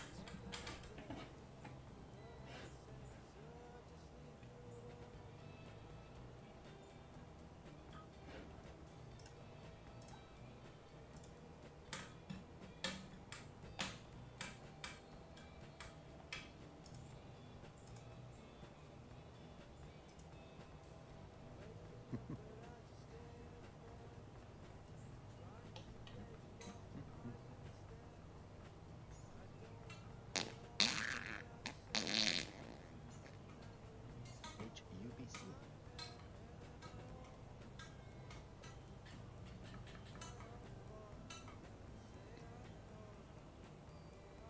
Yeah, HUBC, that's a foreign company. We don't have a fresh catalyst today. You know, anything's possible in the market. We just got to know what we're looking for. And this, for me, is not something I would trade. It's too cheap. Under 50 cents. Sometimes I'll take them, but I want to be on the side of the Momo, right? I'd like to trade it. And this one, I don't really see an opportunity to take a trade on this personally. Even here, I mean, it's just too choppy. You know, if you know the company, you know what they're up to, you feel comfortable taking a position, you know, down here, by all means, do it. But it goes back into VWAP.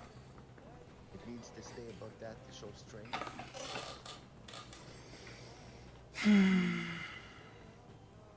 But if it, yeah, 19-cent stock, you know, eventually later on in my career, as I get green and consistent, I'll definitely be open to play things that sometimes I feel, you know, they might go like QUCY. That one I felt like holding, but when you have a small account and you're all in on that position, then you start to think, you know, what if something else comes up that I'd rather chase, you know? And, yeah, don't want to talk about QUCY.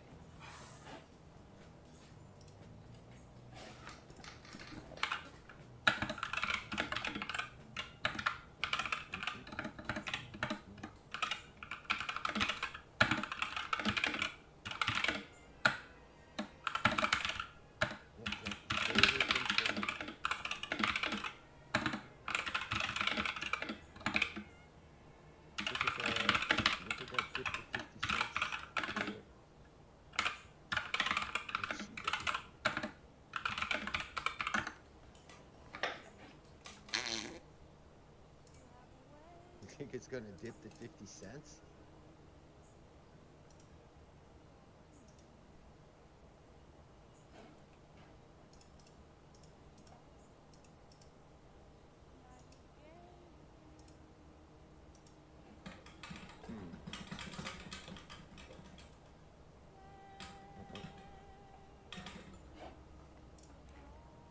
Let me look at the file.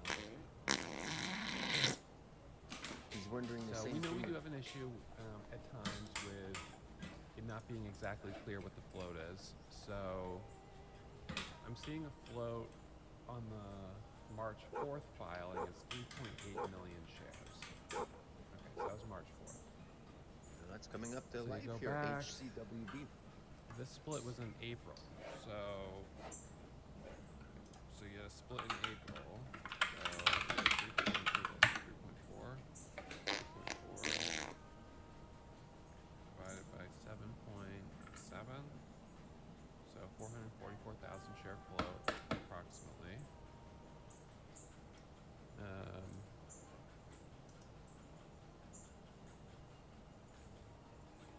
So yeah, I mean, this is confusing because it would seem right now that I could buy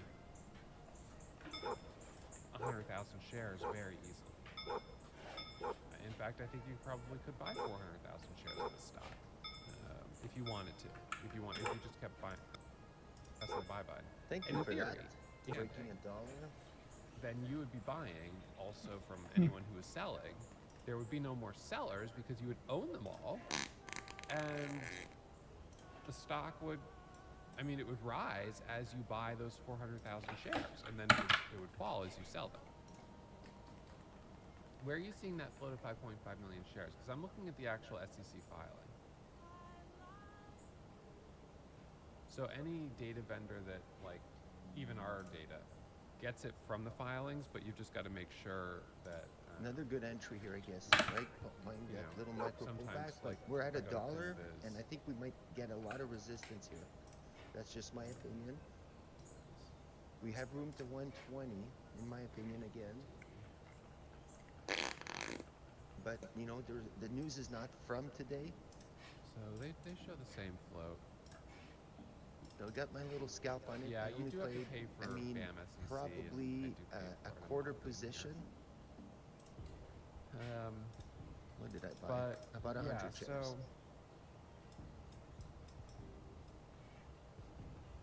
So then, I'm just trying to be really, hang on.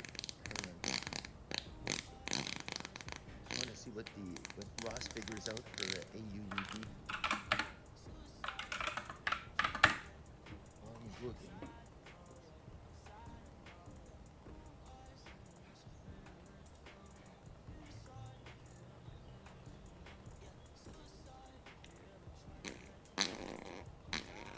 Starting to understand that, you know, I don't need to buy full size on the first, you know, entry right at the top of something. It's starting to, you know, finally get through my thick skull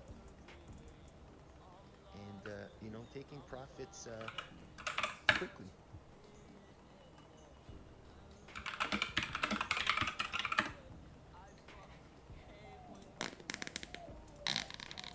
Looks like an ABCD on the 10-second, but again, I think there's a lot of resistance at $1.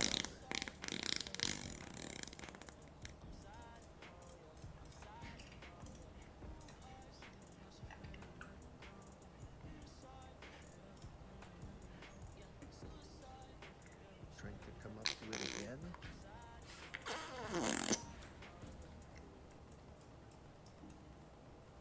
Looks like it might do it actually.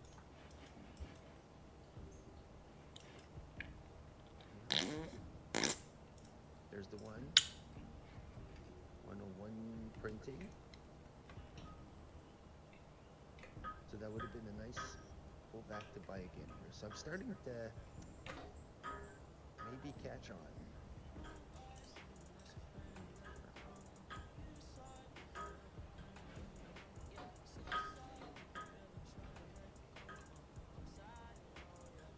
Can it pull away here over $1?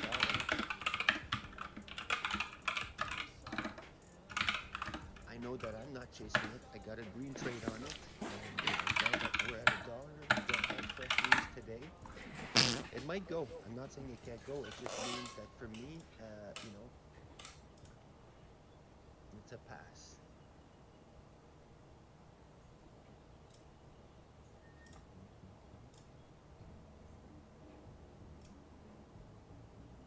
If it breaks over 120, I might get interested again.